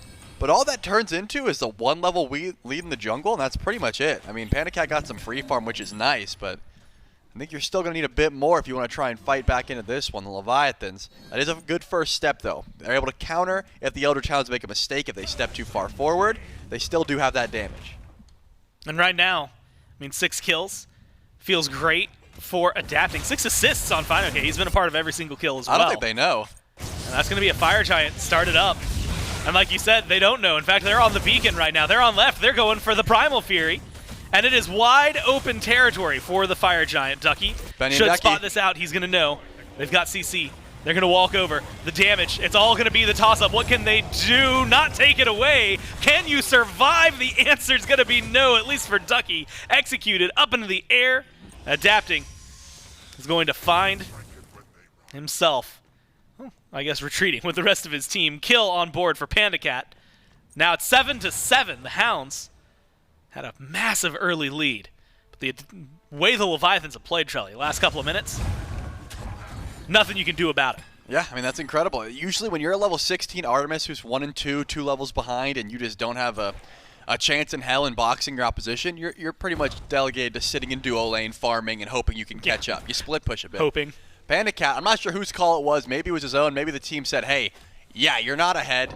You can't do much in lane. Get over here. Rotate to fire. And he does. Sneakily gets over there. Coast is none the wiser. They say, hey, free Fury and Beacon. Now the Leviathans have a pre-20-minute Fire Giant. They're going to be able to grab some towers, possibly that Pyromancer as well. This is a good look for the Leviathans to try to get back into this game. Still behind in gold, but if they're able to get everything they want with this FG, that's not going to be the case for long. Well, they got minions on left and a Hunter that has a Fire Giant buff.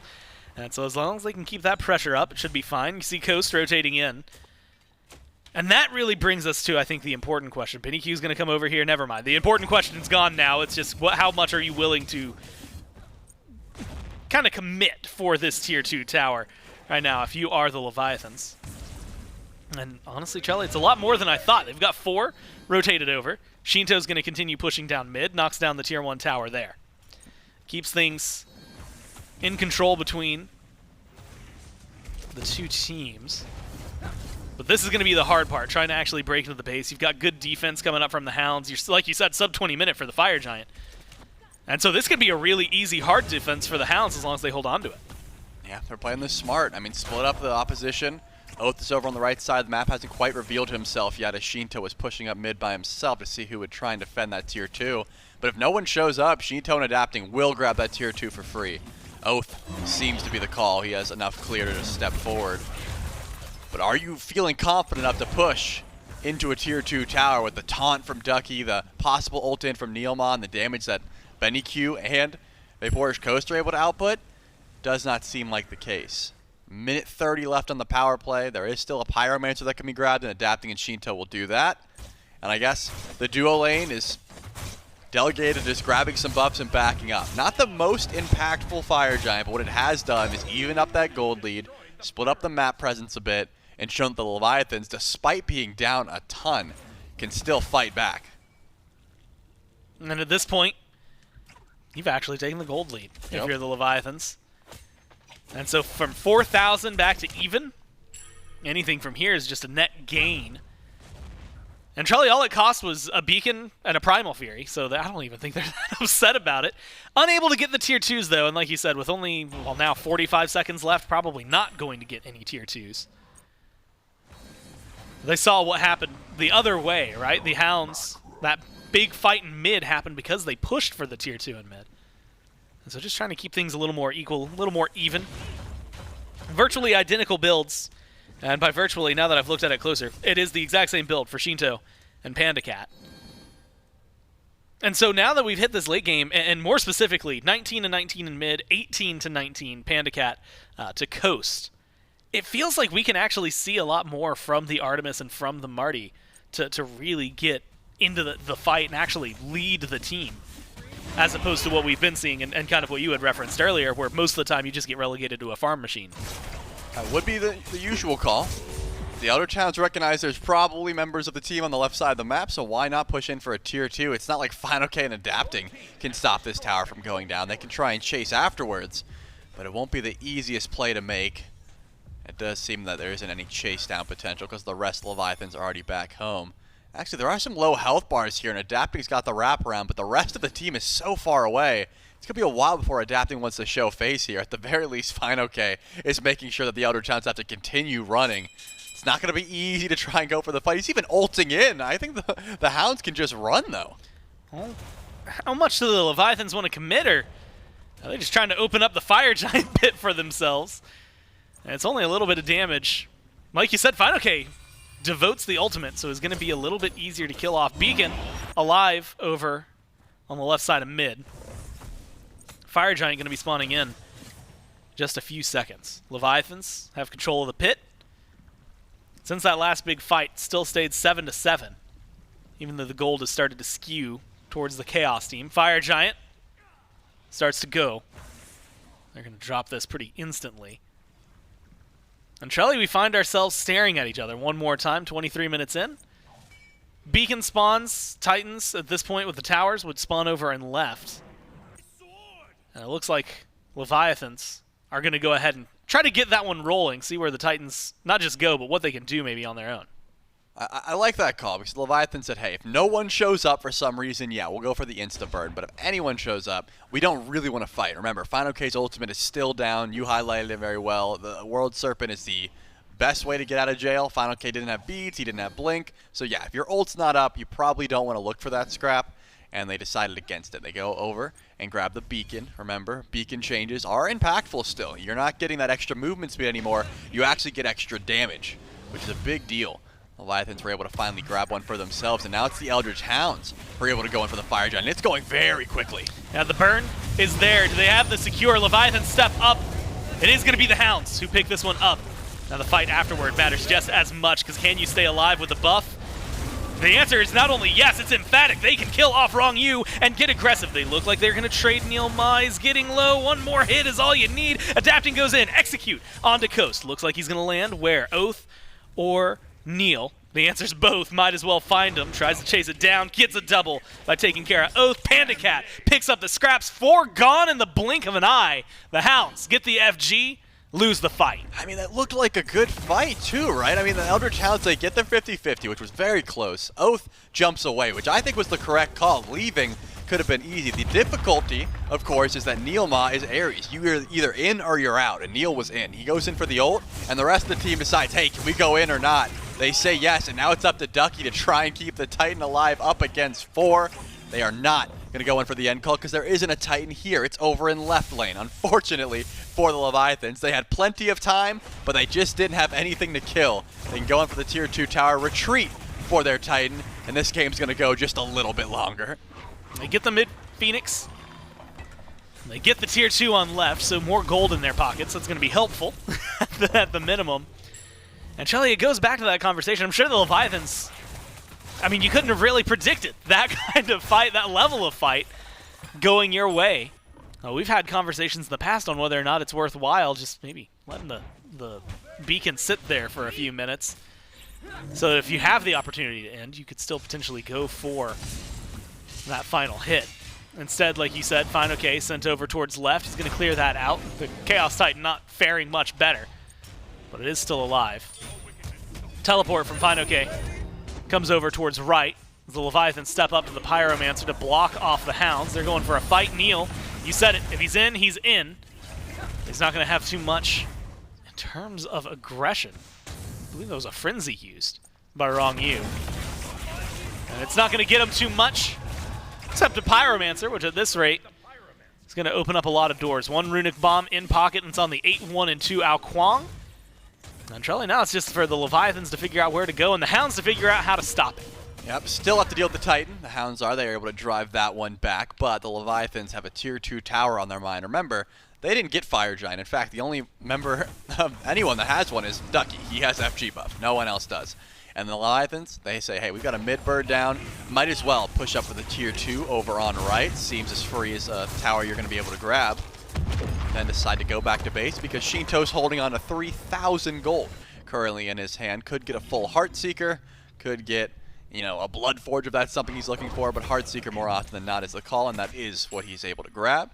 So now even more damage to these tankier targets. Ducky, Neil, they're going to be getting shredded by the ability damage that Sheento's able to output, as well as the fact that adapting is close to that Typhon's Fang. That percent pen goes a long way. He's been able to get some kills and executes onto these squishier targets, but there are Typhons at the end of your build, and you're able to kill just about anyone. Primal Fury, next target up for the Leviathans. And Trelly, how things have changed. 4,000 gold about 10 minutes ago in favor of the Hounds. Now Leviathans pushing 6,000. Oathhh did it. Oathhh did it. He passed 5K.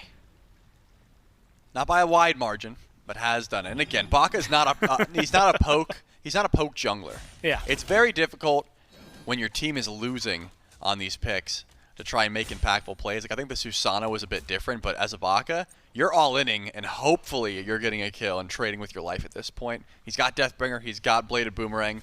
The crits are nice, but unfortunately adapting is just able to heal up off his minions, so that 1v1 is never going to be fun. Sheento just has so much safety, and PandaCat is able to drop Tusky, so I don't see any room for Oathhh to go in unless someone else on his team is creating space for him, right? If Ducky is dashing to the back line, taunting, forcing beads, if BennyQ hits a massive stun. So definitely a better look for Oathhh in this game, but still has not been able to find too much success, sitting at 2-2 and 2. And Leviathans have no other option but group up for another iteration of this Fire Giant fight. All Phoenixes will be back up at that point. The mid-bird will be respawning anytime now. And Leviathans just want to try and set up an ambush, pull some beads before the fight begins. That's been the call, and they're already stepping up. We've got about 30 seconds now, a little shy of 30 seconds to wait before it's here. I'm immediately jumping. Part of me wanted to talk to you about the Tiki Masks, but at this point, I don't know how much. I mean, you've got a red buff, a purple buff, green buff there for fineokay. So small benefits, I think, coming from those, having the masks alongside them. It's going to be some poke back and forth between the two teams, but Leviathans, at this point, they've sold the recipes, they've got their 6 items, and for a majority of them, it's tier 3s, Heartseekers, Typhon's Fang. And so how does the play, if you're the Hounds right now, and let's say you can play chess with them, right? You put them into the right position. How do you see them trying to get aggressive to this Fire Giant, and can they? I guess we'll find out before you can even answer it, because the Leviathans are going to give us the opportunity to chat.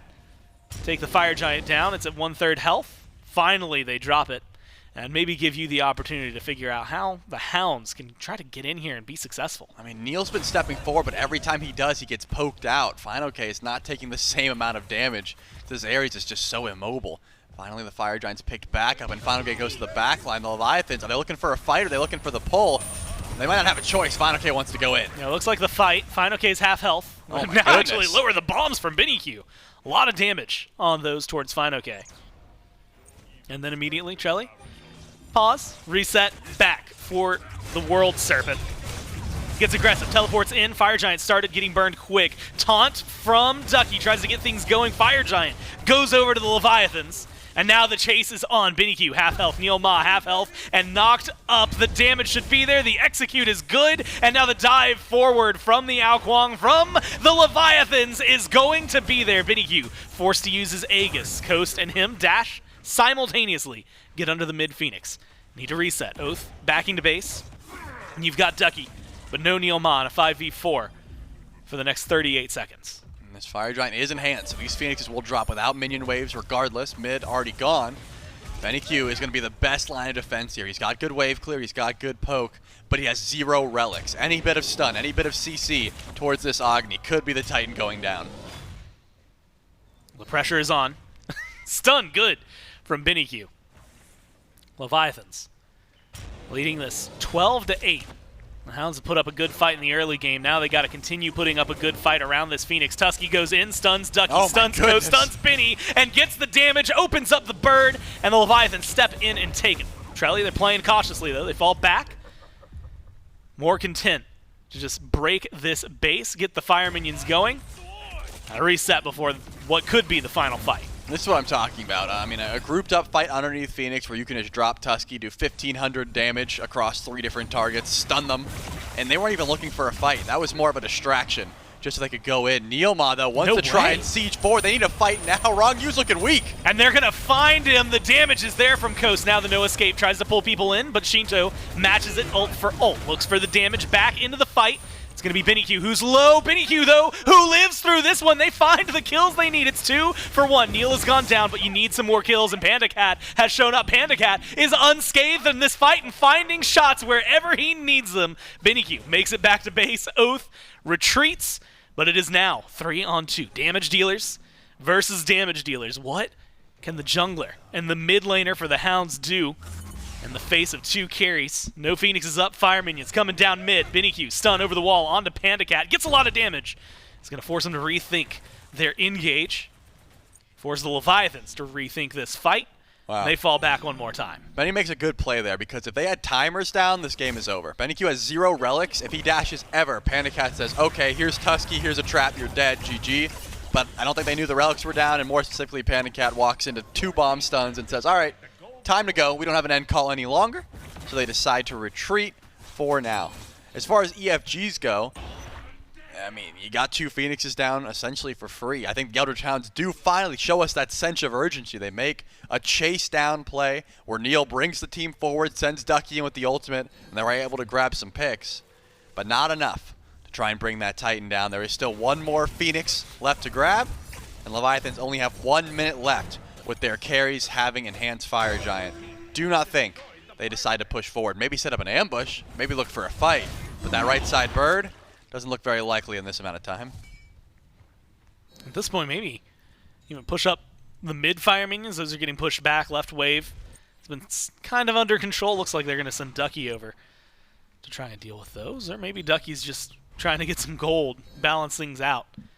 Just shy of 10,000 ahead for the Leviathans. And they fought back from something pretty steep. 4K, sub 20 minutes. But a Fire Giant call super early on opened up a very important conversation for them to get back into this game. Right side Phoenix. I thought there would be something explosive, maybe a defense. Instead, it's just step up and kill it from the Leviathans. And Trelly, now they're just waiting right outside the base. Like you said, only a few seconds left on the EFG for 2 of them, but with the Phoenixes down, you might not need it. They are hiding in the grass. 1 target that steps forward could be the end. So the other towns are playing this one safe. I respect the call to not defend right. They said, hey, we already have 2 Phoenixes down. It's not like our Titan's going to regen anyways. We might as well not throw for a Phoenix when we can try and defend the Titan. All the while, Ducky was over on the left side of the map keeping minions out. The Leviathans, I mean, they could go in here, but I think they're just stalling for Enhanced Fire Giant to come in and see if they can find relics. Doesn't seem like something they need to overcommit for. Play it slow, look for poke. If you get a free Phoenix, sure. If not, back up. BennyQ's damage. It's been pretty important so far. Good taunt from Ducky on Ronngyu. Met with a stun. And again, those bombs from the Agni, which spreads out a lot. The Phoenix goes down. They've honestly bought enough time. Left side's right about to come up. But instead, like you said, stalling until the real prize is back on the board. EFG going to be spawning in just a few seconds. Leviathans set themselves up to go back in. Why not? I mean, you need EFG to go in for the end call. Gotta back up, look for some farm until it's time to go in. Now, I think the interesting play here is on the Eldritch Hounds now. Do you sit in your Titan room, wait for the impending doom, wait for that Fire Giant to go down and try and fight in your base? Or do you take to the jungle, get some ward coverage, and set up an ambush? Because they just cleared a ward, the Leviathans know exactly where the Hounds are, so I don't think any ambushes will be the call. But there is still one more wave of fire minions over and left that Ducky would have to deal with if he doesn't want his bird to drop down. An Enhanced Fire Giant is spawned and currently being zoned. The Eldritch Hounds, I think they're going to give up that Phoenix and try and find a fight, but there's already gone. There's no way. You step up towards fast speed buff, but EFG's gone. Retreat is the play, and trying to keep your Titan alive is the new call.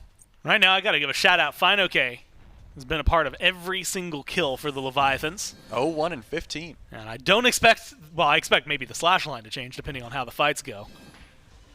But I don't expect the part of all of their kills part to change.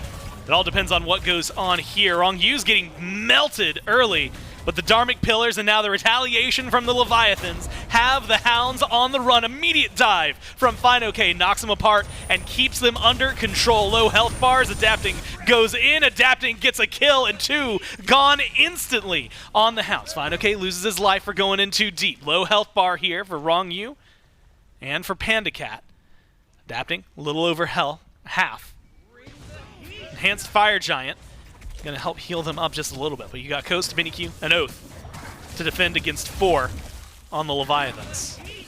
We're just waiting for BennyQ's damage to go down, really, because without Oath's ultimate, he is not worth much. He needs Regurgitate to really make a play here. It's all about, is BennyQ stunned down? If so, let's walk forward. Coast also has plenty of shred, but no Odibo, no ability to hit these AoE attacks. It's really just all on BennyQ to stall this end call. And Leviathan say, hey, we've got regen, we've got EFG, we can sit here for a bit. They still have 20 seconds without their tanks. Yeah, those low health bars, most of them are full now. Dharmic Pillars gets dropped. It's going to be the Titan, that's the goal, and it's going to be a 3-0 here. The Leviathans coming in strong after a roster swap and put the Hounds down. Wow, I mean, I think we all expected a bit of an explosive matchup here. I did not expect it to be this one-sided. I mean, very difficult games from the Eldritch Hounds early on. I did like the life that we saw in game number 3, but it can't take 3 games for you to ramp up, right? Yeah. Game 1 and 2, pretty sleeper. They were able to find some farm, yes, some gold maybe, but actual fights, actual plays,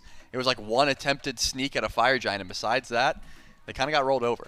Bad news for the Hounds is they're out now, right? The 3-0. Is going to be done for them this weekend. Good news for the Hounds is they've got 2 weeks to watch those 3 games and figure out how to stop that from happening again before they get back into the regular season. For the Leviathans, it's a good 3-0. Like you said, the first 2 games pretty clean. That last one starts out rough, but after that big fight in mid was really the big turning point, and they make it look good from there. But that's going to do it for myself and Charlie. We're going to throw the back to the desk, and they can break this one down. What a tough matchup for the Eldritch Hounds, man. There was a point in that game, Bobby, where we look over the dual lane, you literally screamed it. You said, Panda Cat's 5 levels down? What's going on? And I thought to myself, that's it. There's no comeback there. There's really no way to fight back in. Egg on my face. The Atlantis Leviathans clearly found it off the back of great macro plays, off the great objective plays for the most part. I mean, they were splitting the map so well. But what is it that you saw from the Leviathans that bounced them back in? I mean, I think it's just they bided their time until they saw that opening. That fight in mid that was brought up. That is when the game kind of turned. 4 levels down for Panda Cat before then. That fight in mid, fineokay wraps around, adapting ends up getting a double, I think maybe even a triple kill, and from there it's just the game is even. Then they get the Fire Giant, they trade it for Gold Fury Beacon. Well, it was a little bit not even still, but then it became even with that fight. And eventually, slowly but surely, they clawed their way back into the game, and then they started getting on the offensive. And I liked that we got to see this side of the Levi's and not just a third game where they just stomped. Game 1, Game 2, absolutely great mid-game, great early game by the Levi's. Game 3, really bad early game by the Levi's. Honestly, Hounds, really good early game. But now we get to see that Levi's team can even play from behind. I think the Hounds have things that they can take from this game. I think they can build on it. I do think that, like you said, macro is something that they need to touch up on. They really got out-macroed, but, I mean, overall, just a great set by the Levi's. Yeah, Levi's really do bring a whole lot of styles to this. I mean, 3 distinct compositions that play very differently. 2 games that are essentially won the same way, which is every facet of the game goes to the Leviathans. But, of course, Game 3, not only a different composition, not only a different strategy, but also having to play from behind, showing their chops and showing the versatility of this team. Panda Cat, it's almost like he never left. Really, I mean, it's 6-month break. Doesn't reflect on him whatsoever. He had a great time, barring maybe the laning phase there in Game 3. VaporishCoast gets the better end of that one, but otherwise, team fights, relic usage, all still there. Panda Cat just at home here in the SPL. The Leviathans, I'm sure, very happy to set the record straight so early on in the phase. Great stuff from them. My heart goes out to the Hounds. It's a really tough game to lose like that. And take a look across the board. Starts down 4 levels, ends the game 5-2. That looks pretty good. Sheento's putting up 33,000 damage. fineokay's essentially affecting every single kill onto the map out of the solo lane. I mean, this was a multi-headed effort from the Leviathans, and the Hounds just weren't quite ready to stand up to it. Yeah, I think a lot of it just comes back to the backliners from this Levi's. It's like they've been playing together for a while. They were always positioning near each other when they needed to be. They were peeling for each other, a lot of damage, and everything about it was just really smooth. There was really no, drop in communication or anything like that. They just picked off right where you'd expect that they would pick up if they play the entire phase 1 together. Well, you've heard it from us. Now we can hear it from the players themselves. I think Gormizer standing by with a special guest.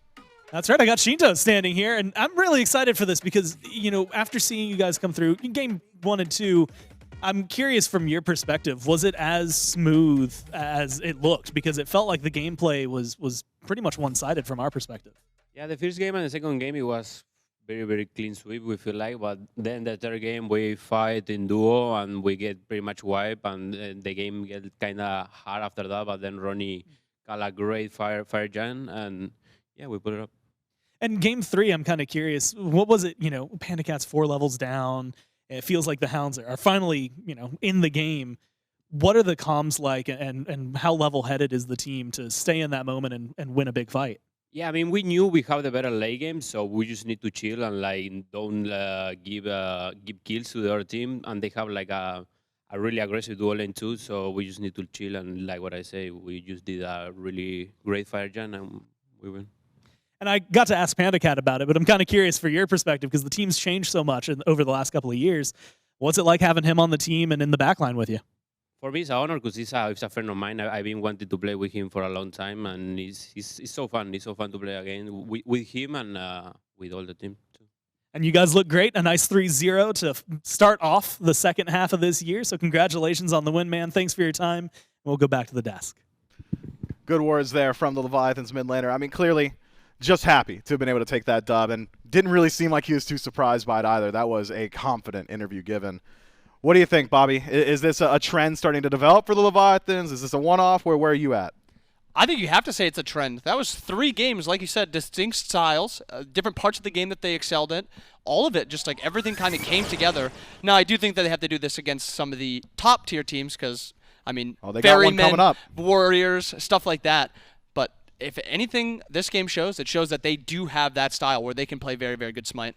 And so as we take a look at the bracket, you can make a breakdown of exactly what has gone on so far. We've only played the quarterfinals, so Ferryman 3-0, Oni Warriors 3-0, Atlantis Leviathans 3-0. Next up will be the Jade Dragons and the Highland Ravens. We'll see whether or not that 3-0 train continues. I'm hoping for a little bit of a longer set, but we will get an idea of maybe our first semifinal matchup, the Oni Warriors and the Atlantis Leviathans, a little bit later on this week. I am very excited for that one. Not only is it just the Oni Warriors and the insane narratives around this team, one of the undefeated rosters, makes a swap, but the Leviathans clearly looking rejuvenated, maybe can take the set to them. But before that, it's the Jade Dragons and the Ravens. You got any predictions?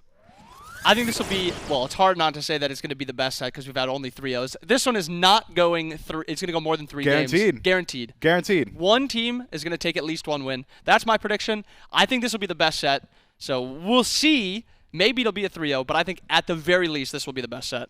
Yeah, I'll be keeping my eyes on the dual lane. Seems like a lot of that meta has been developed there. If you want to catch that set, make sure you stick around, grab a drink, grab a snack. We'll be right back.